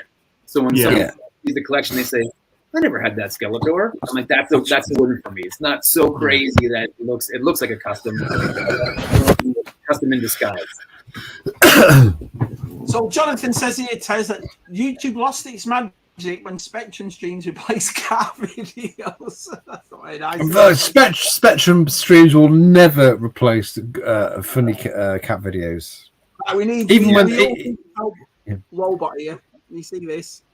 Okay, I want to say this to Lobot. It looks good. It looks good. Barbie looks brilliant. It looks exactly what a Barbie movie should be. I'm actually excited about going to it. I'm a Lobot. I'm a Lobot. I listened to the Billie Eilish song that goes with the movie. It's quite meaningful and deep, man. You know, what also, am I made for? Why am I plastic? I think yesterday they released a picture of John Cena as the mermaid, and I'm in. John Cena is the what? Really he's a mermaid Ken. Mermaid Ken. Why shouldn't we get the Transformers movies? Why shouldn't the girls get a Barbie movie? That's why they've made it. Yeah, that's why they made it. Okay, it's got Margot Robbie in it, man. I mean. Yeah, no. Wolf of Wall Street. Interesting. Did you guys see the recent study that came out about the girls and the boys in the Lego sets? No. And so they gave, I think it was like 5,000 kids, 2,500 boys and 2,500 girls, the same little Batman Lego set to play with. And so every boy did the same thing across the board, no exceptions. They put it together, and the little boy held the little minifigure, and he's like, "Oh, I'm Batman," and the boy became Batman. And the girls across the board put it together, and the Batman became the girl. They're like, "Oh, hello, friend. Would you like to come?" And so there's this play pattern difference between little boys and little girls where we take on, I become He-Man, I become Optimus Prime when I'm playing, whereas girls project themselves onto the Barbie. And so it's interesting that they've been able to take a story that doesn't exist. Like there is no Barbie narrative because Barbie is whoever is playing with Barbie, right? The story changes. So they're able to take that concept of like there are many Barbies and Barbie can be whoever you want and turn that into a story about one particular Barbie is now having this experience. Well, yeah, I mean, so they should. Yeah. Unwanted rabbit hole, brilliant. Yeah. Well, Shabby's got some. Shabby's got some My Little Ponies, haven't you? Well, and you've got a bloody Cabbage Patch doll. I mean, come on, She-Ra. You got She-Ra figures. You got She-Ra. You got 3 Teddy Ruxpins spins on your mantelpiece. Come on. Yeah. I've always been appreciative of toys. That's what it was. I've got an excuse for every one of those. The only reason I got the Ghostbusters My Little Ponies because Miriam and Gerard sent the Optimus Prime one. Jen I never an Optimus Prime one. When she was kids, she never had one, and she always said she wanted one, so I bought her one. And then the novelty wore after for about 5 minutes, so I stuck it in. And She-Ra, I got vintage She-Ra is one of the greatest toys ever. You know, look, I've got 2 crystal castles, and then one there, and the one over there. A pink one and a brown and a bleached one. Yeah. I don't think you can have a Motu collection without having at least 1 or 2 She-Ras in it. Like, let's be fair. Yeah. Oh, shut me on a minute. Your what was your jukebox? What? Remember for like a whole year it was what was this jukebox? What I've forgotten what it was. What was it? I got it. It was a Barbie. It was a Barbie jukebox. It was a Barbie jukebox, wasn't it? Yeah. That's not a bad thing. So he found this thing in his bin of like random miscellaneous stuff. And it was like for a year. But what is this? What is this? And no one could find out what it was. And it was asking people. I had this big ton of vintage stuff. I had vintage Star Wars in there, vintage playsets, and this was in there, right there. Yeah. right? So every week we would come on the live stream and go, does anyone know? Google lensing it and stuff. And we couldn't find anything. There was nothing inside it. We didn't know whether it was like a top of a pencil case. Was it a part? Then we had David Wills of Toys on after a year. Do you remember? And he just went, oh, no, if you're from Birmingham. 1979. And we went, what? The barber so we looked set, it up, Shabby. and there it was. I know. We spent a whole year trying to work out what this was, and he just came straight on with, that's it. So, yeah, it was like, oh God, he didn't even need to use the internet. It was just like, I know what it is. There's my man Gaz is here and TJC. Yeah. Look at this. Videos. Yeah, I've seen. Yeah, because TJC's like me, watches Mo Tuesdays, and you know what I mean. I've seen him in there. Terry's just. What did he? Before he's just got up to 50 subscribers, and Terry TJC. So he's I'm gonna. He's streaming some Mega Drive games. Oh yeah, it's brilliant. It's so nostalgic and just like relaxing to watch him do his streams. If you guys are not following TJC Terry's channels, you got to go do it. Yeah. So Adam, have you got a favorite Motu figure and what figure hasn't been released that you would love to see? Yeah, there we go. Okay, so I have a favorite Motu figure. So here's the thing. I think that we all like to be deep cut and like here's my actual favorite, right? But you can't go wrong with like if I'm saying if I have to have one Motu figure, it's going to be the original He-Man, and we just got to figure that out. But if you take He-Man and Skeletor out of the equation and you say who's your favorite other than that, is I'm a big Fisto guy. I think he is great. I think we as adults make fun of him way too much. It's just a kid's toy. Name. Right? He's got hand envy, isn't he? A lot of hand envy. But hand envy. I was always Is he nightmares by gloves for? We can all go around and buy socks, but he has to buy one pair of gloves. He can never get a pair of gloves to fit him. No. But in a sword and sorcery line, he's the only one of the only good guys other than He-Man that has a sword. So I always liked him for that reason. And as far as a figure that could be released that hasn't been yet, so I only collect vintage. Like I'm only a vintage guy. But I think that Origins is doing themselves a disservice not releasing the Eldor and Hero and the 87 line figures that were designed and not released. I think that's a misstep. Yeah. You'll probably get there because if you, as you know, you look on the back of the card backs and you'll see Easter eggs for what's coming, because we were having a discussion about Eternia and they're like, and I knew they were going to make it. So yeah. I'm just a bit annoyed they've skipped a load and they've jumped straight to the Snake Man. You're like, you've missed quite a lot of figures, haven't they? So I want to see that's put me off. That's put me off. Origins took the same way as vintage though, because the vintage hasn't finished off the 96 yet, the vintage collection, and maybe they're not doing it because they'll know there's a lot of people out there that only want the specific original He-Man figures upgraded. So if they make them all straight away, you're not going to keep carrying on and getting the other ones, No. But I think like when Origins started, the campaign was really like, you can do He-Man with your kids again. It was really aligned. That's why I did it. Kids. I got some for my kids. It was great. But then we took it away from the kids, right? We bought them all. As we do, 80s kids. And we said we want them all. Give me Wondar, give me a Scareglow. I had to get a Scare. So they released all these like Clamp Champ was in series 2. Clamp Champ. Yeah, Clamp Champ. Yeah. So it really quickly became I just got this one. That one. Right? That's the one that stole my Red Armor idea. Yeah, this is man. So that's just coming. I've got a few of them there. I love it, and for exactly what you said, I've always been a He-Man fan. I've always liked Masters, and then at the time, Black Series, you couldn't really find it. We were all on the show moaning about the prices, about the distribution. Yeah, and it was easy to get, wasn't it? Perfectly for me, but it was something. Lucy's always asked me to do videos on my channel, so I thought, I'll tell you what. You get into this line with me, and then we'll do all the videos together. And that's how it started for us. And she's been in every Motu video we've made, and she brilliant. I love it.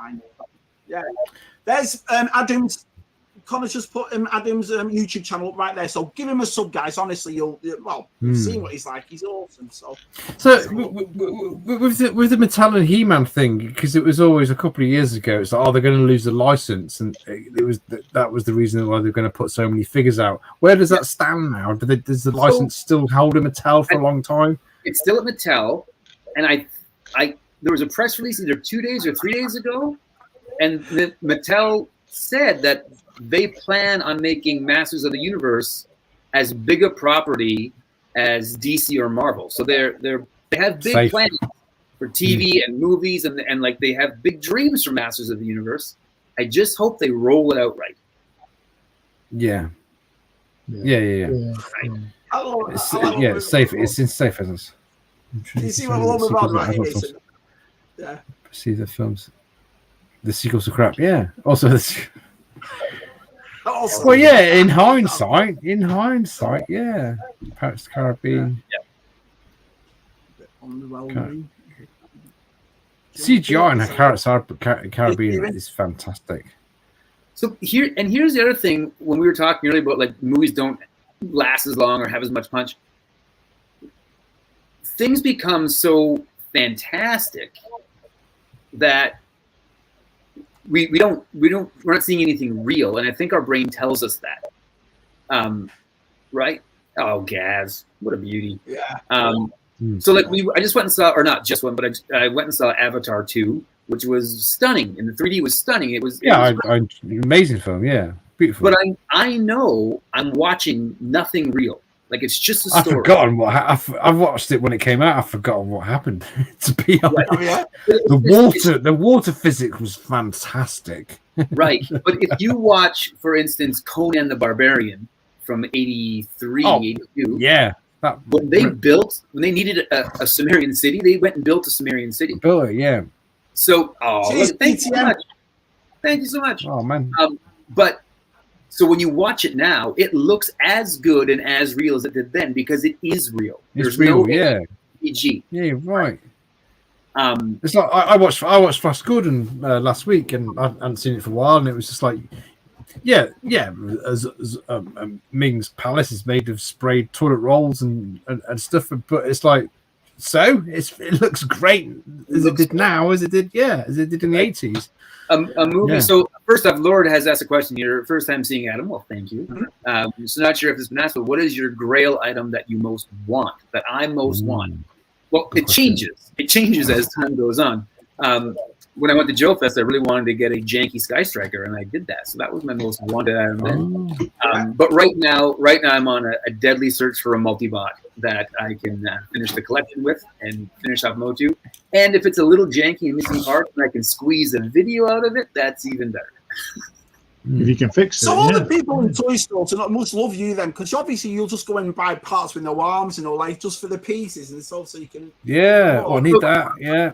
It's funny because they'll actually try and upsell me. So I just bought a broken Monstar that I had pieces with, and yes, I have some Sectars. I will show you some of this. Yeah, I can see them behind you. Yeah. And, so I went in and I'll ask to buy this monster. It was broken, and he's like, "Actually, I have a mint one, and I'll give you a great deal." I'm like, "I don't want a mint one.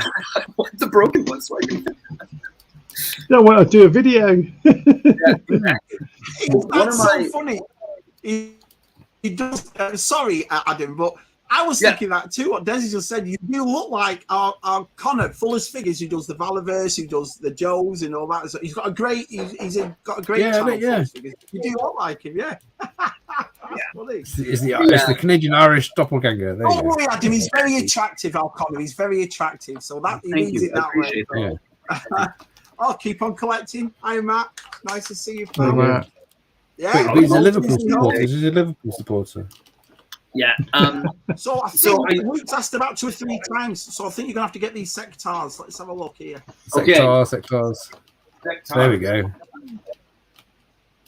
It's the thing I never really saw in the UK. I mean, I've got a few. I got. I remember seeing them, but it was just. I think a bit too late for me. This is a recent custom where I made the unreleased night fighting. Oh my god! That's like that black is like blacker than black. It's like it's chrome. It's gorgeous. Makes it really pop. So that was a fun thing to do. Is that the old chrome pen you've used there, or was that the paint? Yeah, so I bought, that was my test. I was gonna do a Silverhawk restoration, but I needed to test it. I had an old Spydrax, and I was like, oh, let's see what happens. And then let's don't knock it over. Oh, is that the Don't knock spider or over. the? Don't knock it over here. Oh, it's the wings. Oh, it's the one. wing. Oh, these yeah. are. You made the. Yeah. I'm guessing you made the wings for that. Yes, these are repro wings that I've made up. One of my first ones. Iridescent. Yeah, with the cricket. So that's that was a fun one. But I don't understand. I don't understand why Mattel or Hasbro hasn't made these toys again, or a version of these toys. I Because know. when you put your hand in there, and then all of a sudden you are a spider. Oh, yeah. I know. It's great. Now you could take this puppet. You could take this puppet and make it a butterfly instead of a spider, and put a princess warrior on it, and sell it to girls for 1,000 years. Yeah, pink or bright colors. Right. It's right there. So sectars to me are so cool. The puppet to play. Now, Adam, the reason this 60 people in the chat is because there's a very important question that we at ZSR ask everybody that comes on, right? And our friend Lord Mervalder himself has asked, what do Canadians put on their chips? Now, we have a debate here. I'm from the north, so obviously gravy is the greatest thing. Gravy comes on chips. Right. Meat gravy. We like his chips dry, which is right.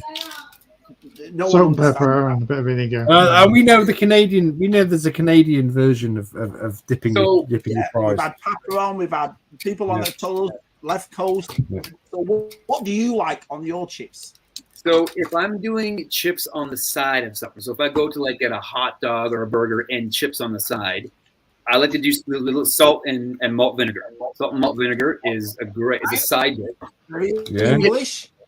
But if I'm going to just get fries, you have to go get poutine, and so that's fresh cheese curd, gravy on top. I've got to try with poutine. I wonder if they do it. It looks amazing. It looks like So it's also a thing. So I live in York region, and so poutine is everywhere. But we get really specific. So there's a potato farm about 15 minutes from my office called the Rose Family Potato Farm, and they have Rosie's poutine stand. And so you drive there to get poutine if you want poutine. Yeah. You have to go to the right place. Is poutine sort of a working class way of eating fries and chips? Is it looked down upon by the hierarchy? I don't think it's looked down upon by anything. Like Matt. I hope not. I've never met. Actually, I have only met one Canadian who really does not like poutine. Oh, okay. That's my wife. She's like, nah, not for me. Oh, right. Okay. Are you people, say, for example, you come to the States or somewhere and they go, oh, poutine. Will you go, that's not real poutine. That's not real poutine. It's not real cheese. They're our closest neighbors. It's a cheesy sauce, then, is it? A cheesy sauce? No, it's not a cheesy sauce. It's very fresh cheese curds. So it's like parsley. It's like a parsley thing. It's cheese. Yeah. So it's actually the squeakier the cheese curd, the better. When you bite it, it squeaks because it's so fresh. All right. I bet we like it, Tess. I bet we. I know Matt. No, it's like wet mozzarella sort of. It's not wet. It's a dry squeak. Right. Yeah. Dry squeak. Yeah. Might be all right. What in Canada? What can be seen as like? Look, if you had something at a restaurant or like a common food, like you're a commoner for having that. You have you peasant food. What could be seen as like? It's just funny. Like, what are the peasants eat in Canada? Peasants. The peasants eat. Oh, with Canadian food, I think it's not what they're eating, but what version that they're eating. So like, I'd like to apologize, Adam. I'd just like to apologize. No, it's fine. It's fine. But it's like, I need to know this. Are you eating a hand-packed, fresh-made hamburger, or are you eating a frozen hamburger? So it's what the food is, but how is it prepared? What would you do without Iceland? No. Well, no. Over here, Yeah, we get stuff called what the microwave burgers called rustlers. Are they called rustlers over here? Yeah, I've never had one, but like I've never had one. It's like bread, cheese, lettuce, and you put it in the microwave, and it's Microwave leads nowhere good. No, it's like what? No, I'm lucky. Like- My mum, I've grown up with two women. My mum and Jen, both are brilliant cooks. So I've You're great lucky. burgers. And stuff. Hey, Georgie. Oh, here's another thing to tell you in case we can get tomorrow. Tomorrow night, Georgie is on the stream with Stu tomorrow. First So stream? Yeah, first stream together. Good Yeah. luck. Good luck, guys. Yeah. That's going to be awesome. So. They'll be divorced by Sunday. I'm only joking. My wife always makes the jokes that her family owned a butcher shop growing up, and so she says when times were tough, they had filet mignon. Didn't sell at the market. Yeah. Awful. That's an awful situation. Yeah, Georgie, yeah, it would be good to see Georgie on that stream tomorrow. That would be awesome. So let's have a look. Yeah. So here's the thing. Let's say this. Let's say this. Whether it's Joe Fest or now, I'm just throwing this out there. I'm just putting it out in the universe.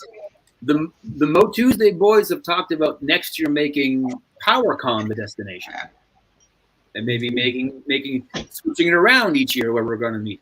But wherever it happens, wherever the meetup is again, I'll bring fresh cheese curds, and we will go to a restaurant.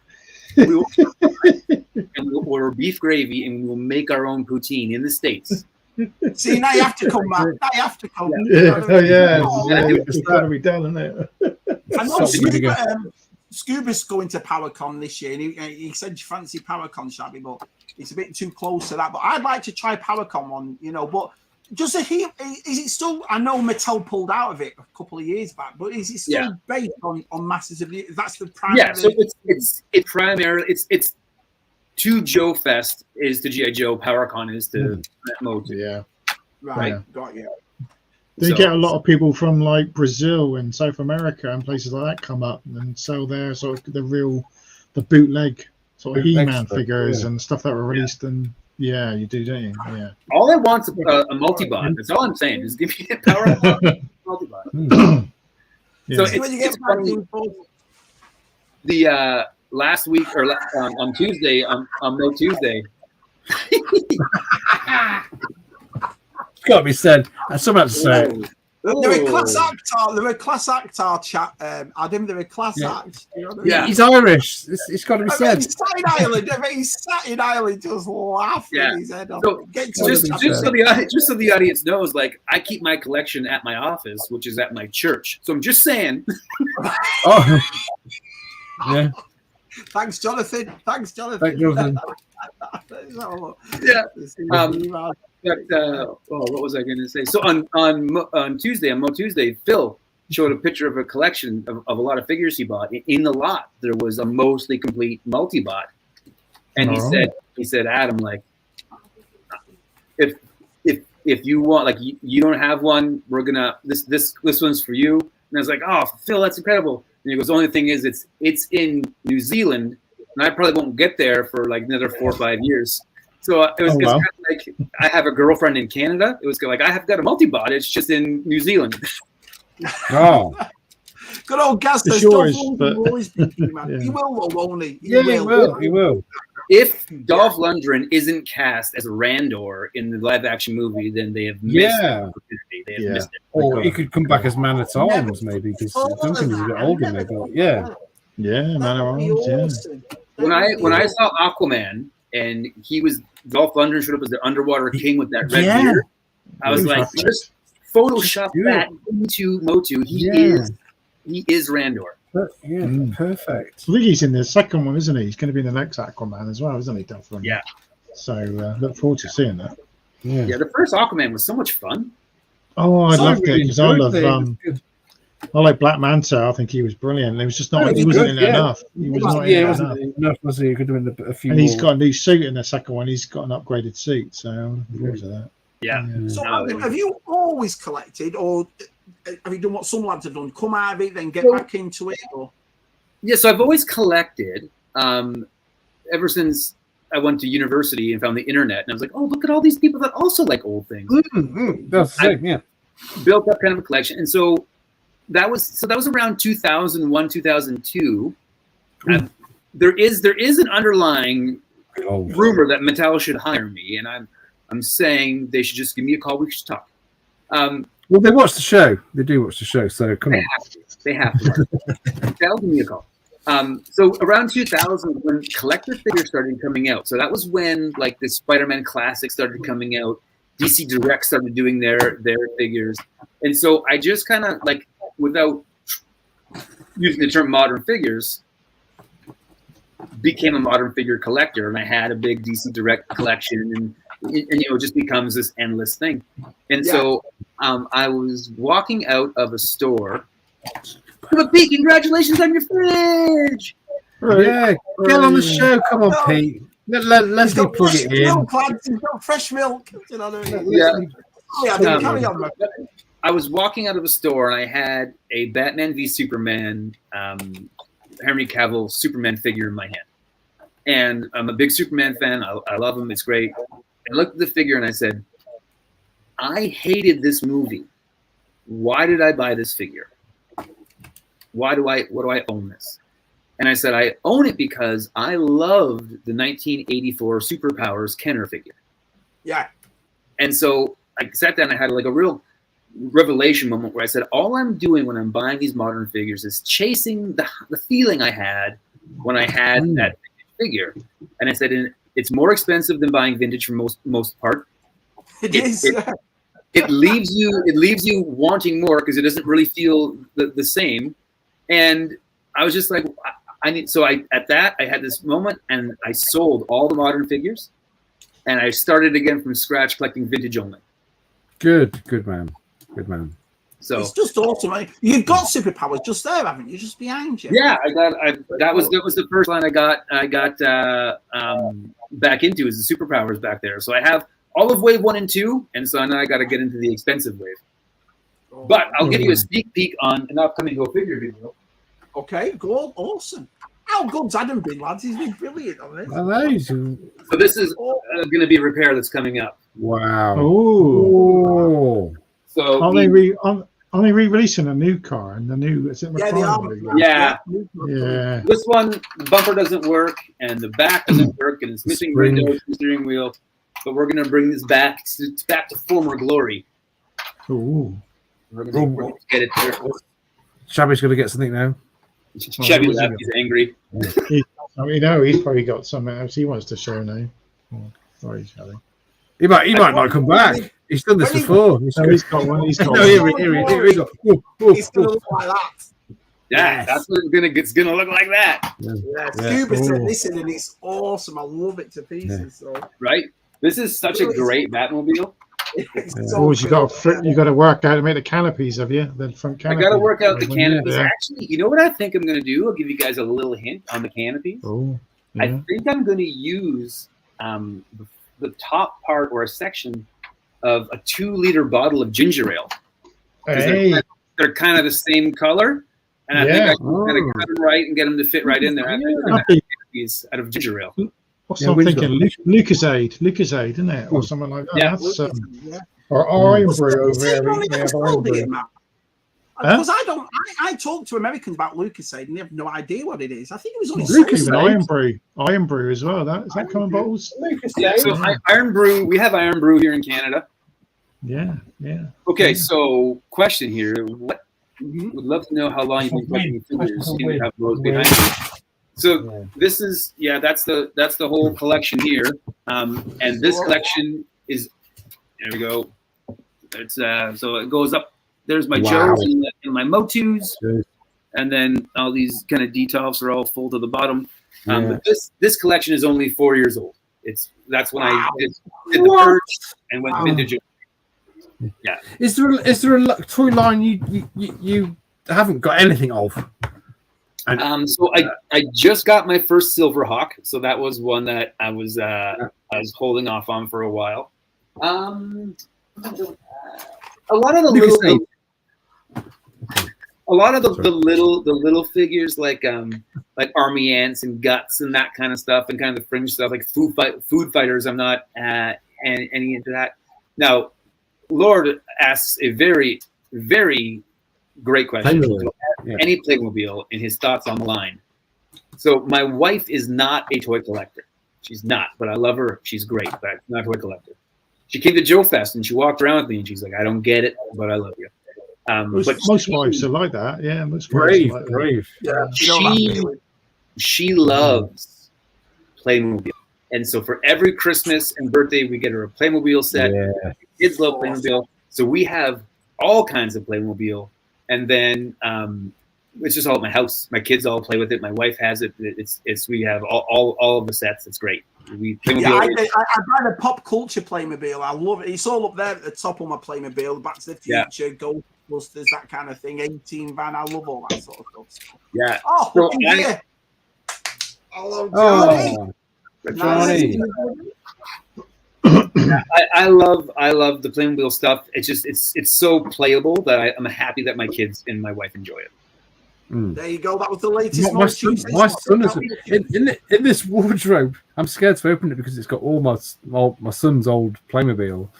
Yeah, and it's just like gotta get every piece to every figure. You know what I mean? It's just like one day I'll go through it all. Playmobil Ghostbusters house was crazy. It had like Tobin's Spirit Guide and it had all these little things that if you didn't put in there you would never miss, but they put them in there anyways. Yeah, it's just that's why I love it. I just think it's such a great line. It always has been. Let's have a look. Miriam. Here we go. Yeah, fridge after a week and a half without a full one. Oh. Come on, Scuba can get on for the last 10 minutes, can't he? He could have carried it home, Scuba. You gotta let your fridge sit there for a few hours before you turn it on. You gotta level out. You think his fridge was a Hasbro mail away fridge? Yeah. It's a little refrigerator Perry.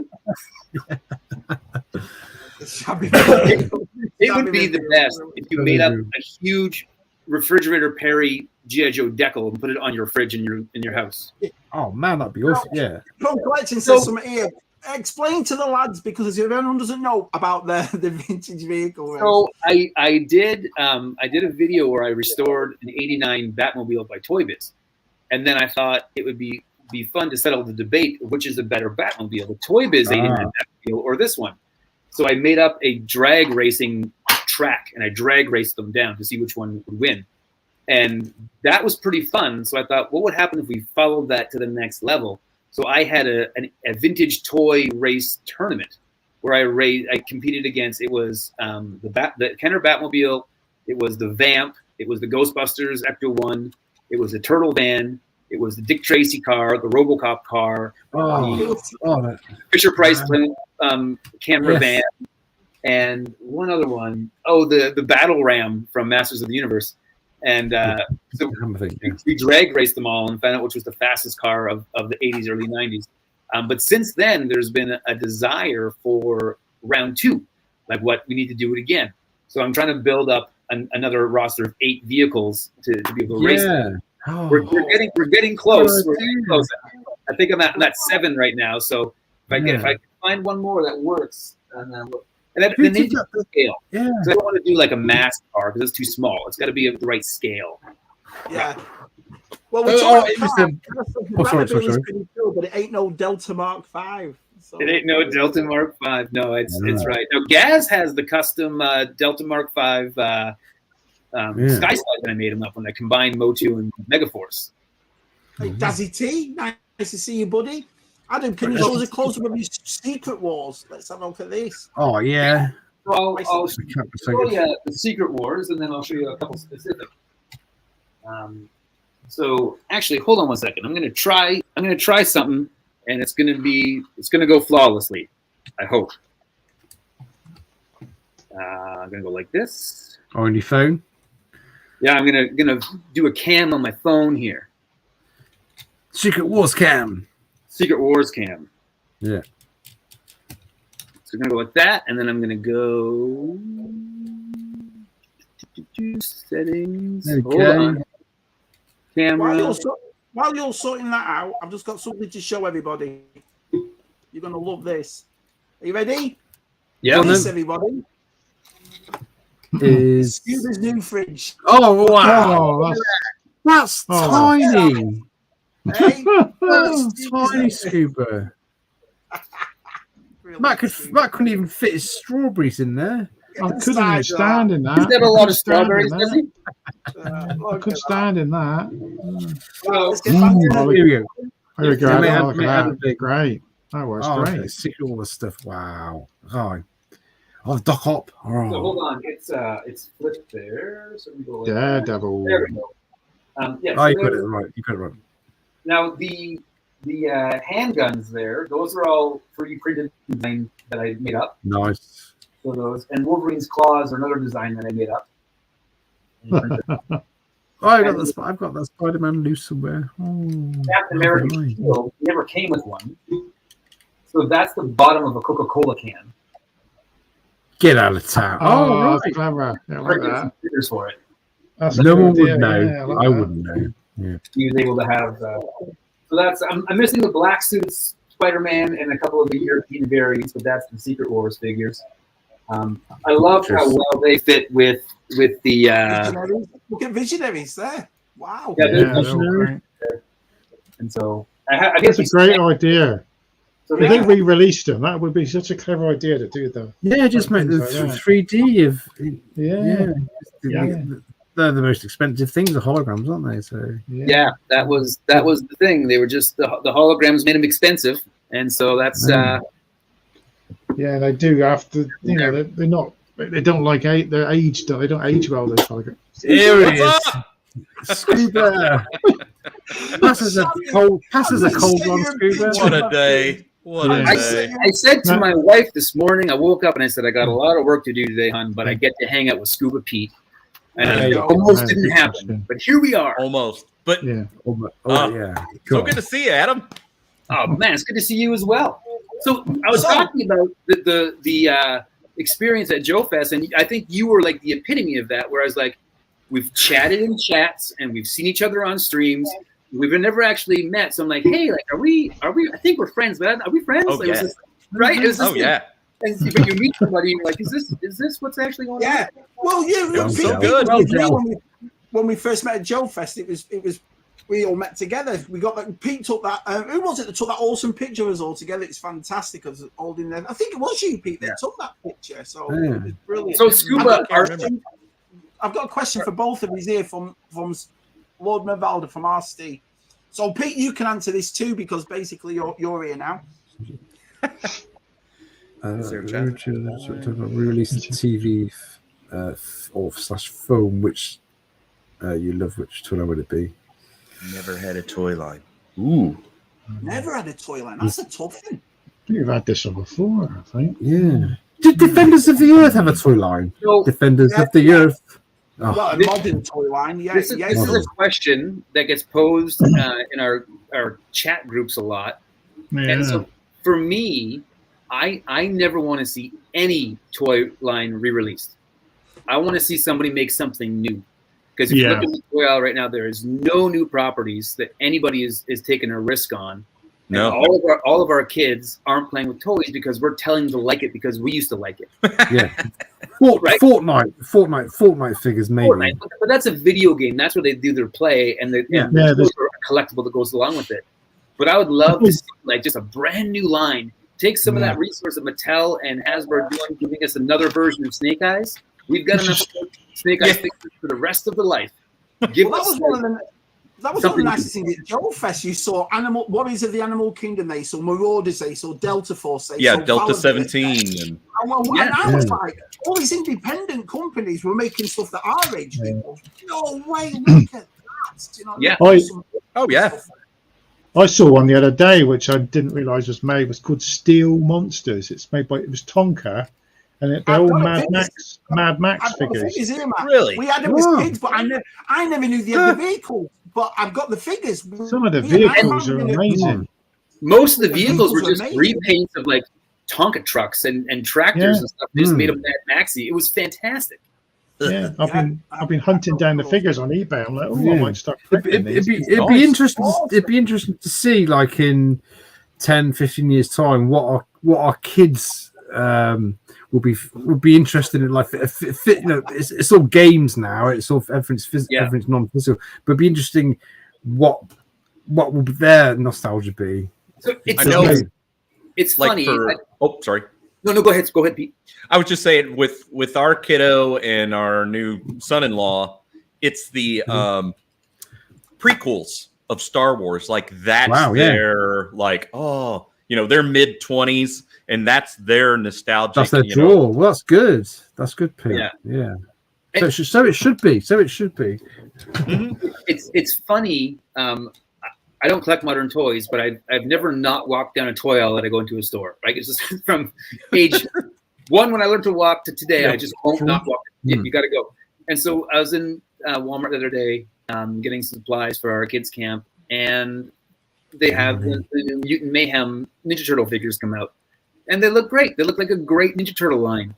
But I think it's the 13th version of the Ninja Turtles that we've had. Yeah. Right, like, so that with Transformers, and But, right. Yeah. And so when we were kids, it was like, the Secret Wars Spider-Man. That was my Spider-Man. I had Spider-Man. That was one. If you wanted him, that's what you had to have. Yeah. And now it's like our kids are like, well, what version of Spider-Man do you want? And we're actually turning our kids into collectors, not players, because if they were players, they would just be okay with one Spider-Man. Yeah, imagination. And now I need to have the next one. I need to have the next one. And so we've created this world where it's like we're making kids into collectors. Aren't we a bunch of bastards doing that? No, because I've done that with my son. It's like, you take that figure out, but make sure you keep the packaging. You know what I mean? Like, I was weird as a kid. I kept on packaging, but we shouldn't push that on our kids. It's like, where's the play gone? Where's the imagination gone? So it's interesting. Mattel has a whole section devoted like how do we get them playing with toys again? Because the average age of kids where they stop playing with toys now is 8, I think, is when they age out of toys, because they all have. No one told me I'd be 48 next month and I'm still playing. Right? No one told me. I never got that. My heart. Yeah. Well, when my son turned 7, we rented a bus. We took a bus load of his friends to a local indie wrestling show. We got front row tickets to pro wrestling. Nice. And we looked at this row of kids, and 80% of them were just watching their phones while wrestling was happening. Oh no! And I was like, guys, there's something real happening right now in front of you, like something real and exciting. Oh, thanks, Geek Strong. Appreciate that. But you're more interested in your phone, which you can have at home, right? You can have that anytime. Anytime. And so so Mattel's saying, like, how do we get kids to play with toys again? And the answer consistently is parents get on the floor and play with them. We need to show them how to play again, right? They did. But I think. There's just no great cartoons anymore, is there? There's no decent. Exactly. There's nothing to draw you in. It's. There was versions of stuff we knew. The cartoons now are just kiddie, like 3-4-year-olds. Teen Titans is awesome. But that's on streaming. I'm talking like something on we used to have. I have a plan that I want to meet. I was going to talk to Mattel about it, but they won't listen to Canadians. You cannot on Mattel's website submit an idea if you're Canadian. They say Americans only. Bastards. But if Mattel or Hasbro or Spin Masters or whoever said we're gonna double down and do this right, and they came up with 4 new toy lines, a boy-centric one, a girl-centric one, something that's kind of like cutesy, maybe a little bit younger, and then kind of an all-encompassing Scooby-Doo style one, and said we're gonna come up with 4 new toy lines, and they're all gonna be connected to TV shows, and we're gonna talk to Netflix or Disney, whatever it's gonna be, and we're gonna release them weekly as a block. So on Saturday morning, these 4 episodes are released each week. And now you can go back and binge watch them later in order. But every Saturday morning, you get a 2-hour block that gets released. And you market it Taking Back Saturdays. Yeah. It's a magic time. every parent who lived through Saturday mornings would say, "Kids, we're going to take back Saturdays this week." When Revelation was released, and then before I knew it was going to be just a sad, sad show where all my toys died, we went out. We went out that Friday night, and we bought like our favorite sugar cereals. And my kids and I woke up in the morning, and we just watched He-Man again around the TV. Oh, Phil. Morning, Phil. Morning, Phil. Yes. Morning. But I think if they doubled down and they released the toys the same Saturday they released the shows and made a big deal about it, made it a big deal that they could bring back some of the magic of Saturday mornings, because it's gone. If we were neighbors, the five of us, if we were neighbors in 1984, we would not all say, let's all watch cartoons tomorrow. We just did. It was a phenomenon across the board. It was just it was just on the agenda, wasn't it? Yeah. And then at 11 o'clock, your phone would ring. Hey, you want to come out and play? Because cartoons are over now. Yep. Yeah. And it was this is a phenomenon we'll never see again unless we're very intentional and that always released. Transformers was always on a Saturday, and I used to watch that on a Saturday after that. I used to watch the newsagents where I had my copies of Transformers, which I subscribed to. I'd do that, and then maybe get the bus into town and spend my allowance on a little Transformer, and then that was my religion. Same as Star Wars as well. Same as Star Wars. I remember the most magic I've ever felt in my. So we lived in Nipigon, Ontario, which is way up north. If you look at a map of Canada and you see Lake Superior, where it looks like a wolf head, right at the very peak of that wolf head, that's where Nipigon, Ontario is. And so we had a small town of like 2,500 people was our population. But an hour north was a place called Thunder Bay, which was our big city. You know Thunder Bay. Yep. And so we would go there once a month as a family to go do shopping and whatnot. And you knew you could pick out a toy when you went there. It was like we go to the store, it was the 80s, so they'd say, you go to the toy section, we'll pick you up when you're done. So you had hours to look through, right? And remember the month before I saw a bin of G.I. Joes. I was like, and so I picked out a phone. I said, and next time I go, I'm going to get Chuckles. I wanted Chuckles so badly. And I went to the toy section, and the bin of Joes was gone because it was a month later. And it was a bin of something else. It might have been Visionaries, it was something else. But on the top of that was one Joe, and it was Chuckles. And I remember grabbing it and holding on to it, being like, don't let it go. Don't let it go. And if it was an hour or 2 hours or however long my parents let me just look in the toy aisle where I usually take my time, I just remember like holding Chuckles, like, no one come get Chuckles from me. Hide it.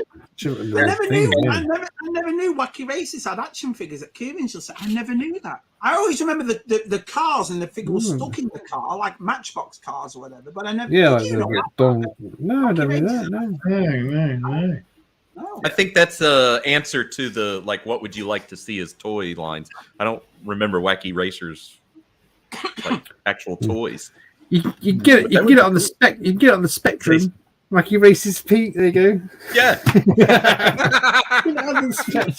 and again, that's face every time I mention it. Oh, I think the problem with what would you like to see be done as a toy line is that we have kind of reduced everything to either be a 6-inch highly articulated figure or a 3 3/4 highly articulated figure, and that's it. You got to pick your scale. So mask would be a shoe one. Kids would love mask, but it would be too expensive to do the vehicles of that scale. And I don't think that collectors of that era want anything that's not going to fit in their 6-inch or their 3 3/4 inch collection. Yeah, right. We've painted ourselves into a corner. That's why, I always talk about the freedom of only collecting vintage, because I'm like, there's a finite number of figures I can get, and I don't care about scale because they're all different scales. They're all over the place. Yeah, they are all over. And but there's something hypnotic about the vintage toy. Like, I just picked up a Blade Street Shark. I don't collect Street Sharks, but I ran into him and I'm like, oh no. Okay, that guy is cool. I'm like, and the price was right. It was super cheap. Yeah. Oh dear, collection. There's something magic about it. So Crash, who we met at Joe Fest, yep, he gave me these. Good old Crash. He gave me these guys. The Legion of Doom Remco figures. Yes. Figures. And it's cool. they're so wacky that they're He-Man, but not kind of, and they're like these. I was like, these are some of my favorite figures now, and I don't have any other AWA figures, but these just are perfect toys. Watching your stuff, right? Yeah, that's where there's only so many vintage Motu figures that came out, and now, like, to satisfy that urge, it's knockoffs. It's looking at Remco, Suko, and finding those. That's why I like doing the Mexican bootlegs. Mexican bootlegs. Look at that. Look at that. He's got nose rub. Look at that. He looks like But he's like, look at the articulation. I mean, it's so wacky. And then to go with him, knock off. Oh my. Battle Cat. Oh my crikey! Oh my, that's hollow. Yeah, you got some contraband inside that, Pete. What's inside that? I bought these from my friend Masters Maniac, who lives in Mexico, and I mean, it's that kind of stuff that I'm like a whole new world, isn't there? So, down Mexico. And that's again like I have multi-bot left to get to finish my Masters collection, but there's an endless number of customs you can make that fit in with that, right? And that's where the line goes, right? Scuba, he's not ashamed of the colour. Pete, you had a few comments about this, Pete, about you being in a Barbie world. Right, yeah. I was like, I just decided to change the color from that kind of aqua that everybody's used to. Yeah. And aqua sings Barbie girl, so it works. There you go. It's a live stream miracle. Shabby's up to date. You see, we're getting more professional being that. That's what it is. Getting more professional. We started a minute earlier. Yeah, we started a minute early. We did.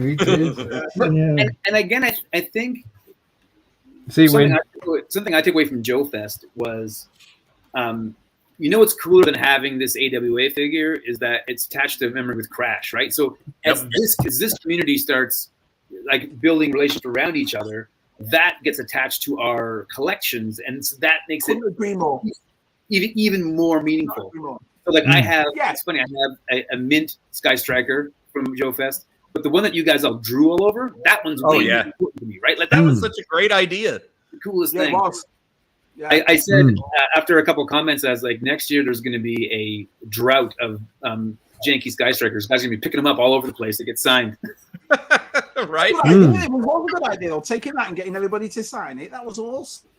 Oh yeah, let's have a look. We're going to be finishing soon, guys, because we've just got a bit older. But in the UK, most of our cartoons landed after school. Yeah, they did. Like, yeah. It says we've said that many times. I'll meet you after neighbours, that kind of thing. Do you know what I mean? Yeah, it was kind of like it was like about 5:30, 6 o'clock. We used to race home, do my homework quickly, and then just so because the cartoon just started. It was 3:30. We had the kind of like. On the Saturday mornings, we had like the Saturday show, like Swap Shop and Superstore Tiswas, and what they would do, they would show like an American cartoon, maybe Dungeons and Dragons, Pole Position, Transformers, and what they would do, because the show would start at like 9 a.m. and run to about 11:30. They would show like the cartoon, but they would show it in 3 sections, so you had to stay and watch the whole show, and sometimes they would. Yeah, sometimes they would show two cartoons. So they were like 6 sort of segments of the cartoon. Yeah, and that's how you got it in. But sometimes you have to get up really early on a Sunday morning, like about like 6 a.m. in the morning to watch like Space Ghost and Jason the Wheeled Warriors and Jason the Warriors Ulysses. Yeah, it was. Yeah, my mum was like, "What are you doing up? It's a Sunday. What are you doing up at 5:30?" It's like Jason the Wheeled Warriors is on. I'm watching Star Trek. Yeah, it's like urgency because if you miss it, you'd never see it again. You'd never see it again. No. There was not a VCR yet. Thank God I have a Betamax player. And we didn't think to record these things. We're just like, it's on. Everything stops because He-Man's on. Yeah. And it's you can't remember your birthday, but you can remember what time He-Man started. Do you know what I mean? That kind of well, the same for like Battlestar Galactica, Buck Rogers that were at night. It was like, okay, we're done playing. Got to get home and eat dinner because Buck Rogers is coming on. Yeah, man. And see you tomorrow. There's something about those one-off TV shows that you can watch an episode and be one and done. that is great. So my daughter loves sci-fi. She's a Doctor Who nut, and so during the pandemic, we watched TNG beginning to end, and those were so fun to watch because you watch one episode and you're done. You can just it's an hour. It's a story. It's complete, and you don't need to watch an entire arc binge in a row to understand what's going on. And so we just started watching the old Battlestar Galactica, and my kids are loving it. It holds up. Love it. Good old Phil. Look at this. That sounds like getting up at 6 a.m. on this Saturday teacher watch ZSR. That's what he's doing. That's what he's doing now. I love you. Yeah, man. That's what we're doing now. But we're just back to Right. Well, we've gone over, so we're going to have to go. But like I've said before, thank you so much, Adam. You've been brilliant. Yeah. It's been, honestly, we've looked forward to you coming on. You've been absolutely fantastic. I hope this isn't your only time. You have to come on again and talk to us all. All I want to do is hang out with you guys. That's all I want to do. Yeah. And Scuba Pete, it's nice that you showed up, mate. Pete. Always good to have real life. Things happen. Scuba, are you letting the fridge settle for a while before you turn it on? That's all I want to know. You got or is it straight on? Angry, you don't care, It's on, but it was kept upright from the whole bit. Yeah. But to see those guys try to get it in the house, I mean, it was fun watching them get the old one out. But Scuba, I need you to post in all the G.I. Joe groups today. Got my new mail away fridge and opened it out of the package. Yeah. And watch it. What? Yeah. Well, Des has got a good comment right here. But what I suggest, Matt and Tez, is that when we do that, we get Des on. We get Des on to talk about it with us. Because we're having a break next week. We're not on next week. But Like Rachel and Ross. If you want to do a cartoon one, Des, we will do it if you come on, Des. So I'll do a special cartoon trailer. Yeah. I'm not inviting myself on. I'm not doing that. However, I do on Sergeant Slaughterhouse once a month run the games night for those guys, and we do a bunch of different game show kind of stuff, and it's quite fun. And I get everybody angry at me for Family Feud, but we could do a whole Saturday morning cartoon trivia games. I'd love to do that. Name the lyrics. That's a great idea. If you guys want, I can put that together and come on and host a game. Yeah. Which episode this happened in? Right. I'd be willing to that. Some of these comments, I know we've held 60 practically all the way through it. I know. I just checked. We've done all right. I know it's been a bit up and down with the weather, but you lads are all. You're all right now, Shabby. You're all right now. Yeah. Oh, brilliant! Yeah, sorry, the weather was so bad before. We'll definitely get Zazel on. Zazel's a really nice guy too. The Vega game night. It's always like, why did I commit to something else? I should have known. Yeah, exactly. Well, Adam, you invited me once, but I was watching a blooming, and the movie we were watching was so bad as well that I had to watch it with my wife. What was the movie? Oh, what was she watching? She always says I pull out the worst ones. That was terrible. So. What do you do? You know how you try and do nice and lovely things for your wives. We try and do that. Also, my wife is this close to starting a YouTube channel called Figure Wives, where she just brings on YouTubers' wives and chat about their husbands. Yeah, we talked about doing that. We talked about that. So do not invite my wife, please. That was her like, come on, it's a great idea. But she loves like Pride and Prejudice and Sense and Sensibility and all of these nonsense things. So for our anniversary one year, I bought her like this very elaborate Blu-ray version of Pride and Prejudice, and I was like, and I'll watch it with you, hon. Like I'll watch it with you, thinking it was a movie. We're 3 hours in, and I was like, when like, what is it? Nothing's happened yet. When is this? How long is this? And she goes, it's a British miniseries. It's like 14 hours. And I was like, that one. I've seen that one. I know the one you mean, Adam. I know the one. You're like, not even JFK was this long. Right. I was like, we got to look at those runtimes before we try and be romantic. Rolando, Dance of the Wolves or something like that, isn't it? Dance of the Wolves. The Thornbirds always work with me. The Thornbirds. Rolando's come up with Saturday morning cartoons UK versus. That's good, yeah. Like North America. Yeah, North America.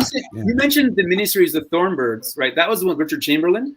That was correct. Yeah. Good. So I listened to a podcast about that, and what just not destroyed it, but like wrecked my mind was they said, yeah, during that filming of that, he was in a relationship with the boy from the Land of the Lost.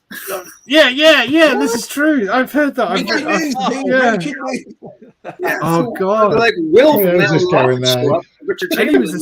he was a sex symbol. It's like, yeah, we kind of. He was a pretty guy. Some of you people are absolutely crazy. Oh, yeah. Don't tell my mum that. She'll have a heart attack. I watched this Joe Fest thing with Space Commander, and that's all he did was talk about his bowel movements.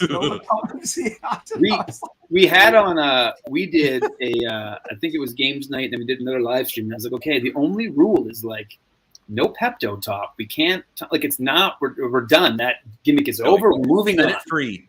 Yeah, right. We've been there. We don't need to rely on that all the time. Yeah, figures wide. I'm thinking of Reynolds' missus, my miss. That could be dangerous. That, you know what I mean? That could be. Yeah. That could be. Yeah. I just think that what it's going to come down to, guys, is they're going to say all the wives are going to say the same things. They spend a lot of money on toys and they spend a lot of time on toys, but boy, oh boy, are they handsome, and it's worth it. I get, yeah. That's what's going to come down to. That's every episode. Well, yeah, I think they got some great YouTube channels as well. Yeah. It's an only live stream on it. Can you imagine? Rachel just take food to the cleaners. Unbelievable. I have a video of Scuba Pete that I got to either send you or upload myself as a short, but I think it's a better short for your channel of you guys carrying out the Defiant. Yeah, to Chad's car. Yeah, and I'm like around you, making sure you don't drop it. That was so fun. Yeah. Right. So many people, they're like, "You're going the wrong way. My car's over here." Be like, yeah. It's a Lamborghini. So before we go, like I say, there is no ZSR next week. Matt and Tez are on their holidays. They're having a nice time, having a break. So we're missing out next Friday. We'll be back on Friday stream. But honestly, everyone knows who Scuba is, so obviously you'll subscribe to him. Subscribe to Matt, subscribe to Tez, subscribe to Adam. Adam's channel. You'll love Adam's channel, it's awesome. If you like having fun, we have fun. Yep. Anything else to say before we go? Anything else? Anyone's got any? I just remember we've got Stu and Georgie tomorrow. Yeah. I just want to say thank you guys for having me on. I appreciate it. It's been a blast. I really appreciate you made me laugh though when you messaged me and you said, "Shabby, what's the topic?" And I was like, "There is no topic." Come on, we wing it. We wing it every week. Rotation of the 17th century structure. I'm going to call them out. We did a streamathon one time where we had 5 channels. It was Sergeant Slaughterhouse, Go Figure, Toy Connections, Treasures for Triggers, and Islands Toy Samples.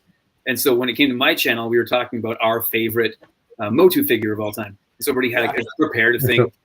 And then Ken told me it was Randor was what he was going to pick. It was going to be Randor. And so I bring up Ken. I had created a nice graphic for it. And I was like, and Randor. And Ken goes, I don't remember picking Randor. I was going to pick Cringer. So I'll just wing it, I guess. And so I said, I'll never go to a stream unprepared. I know I need to make sure I'm prepared. I never want to look like that. Well, everything you just said, Mark, Matt, Shabby, and Tez are there. Pretty much. Anyway, good night, everyone. We'll see you in 2 weeks. Good night. All right. See you the week after next. Week after next. Good night.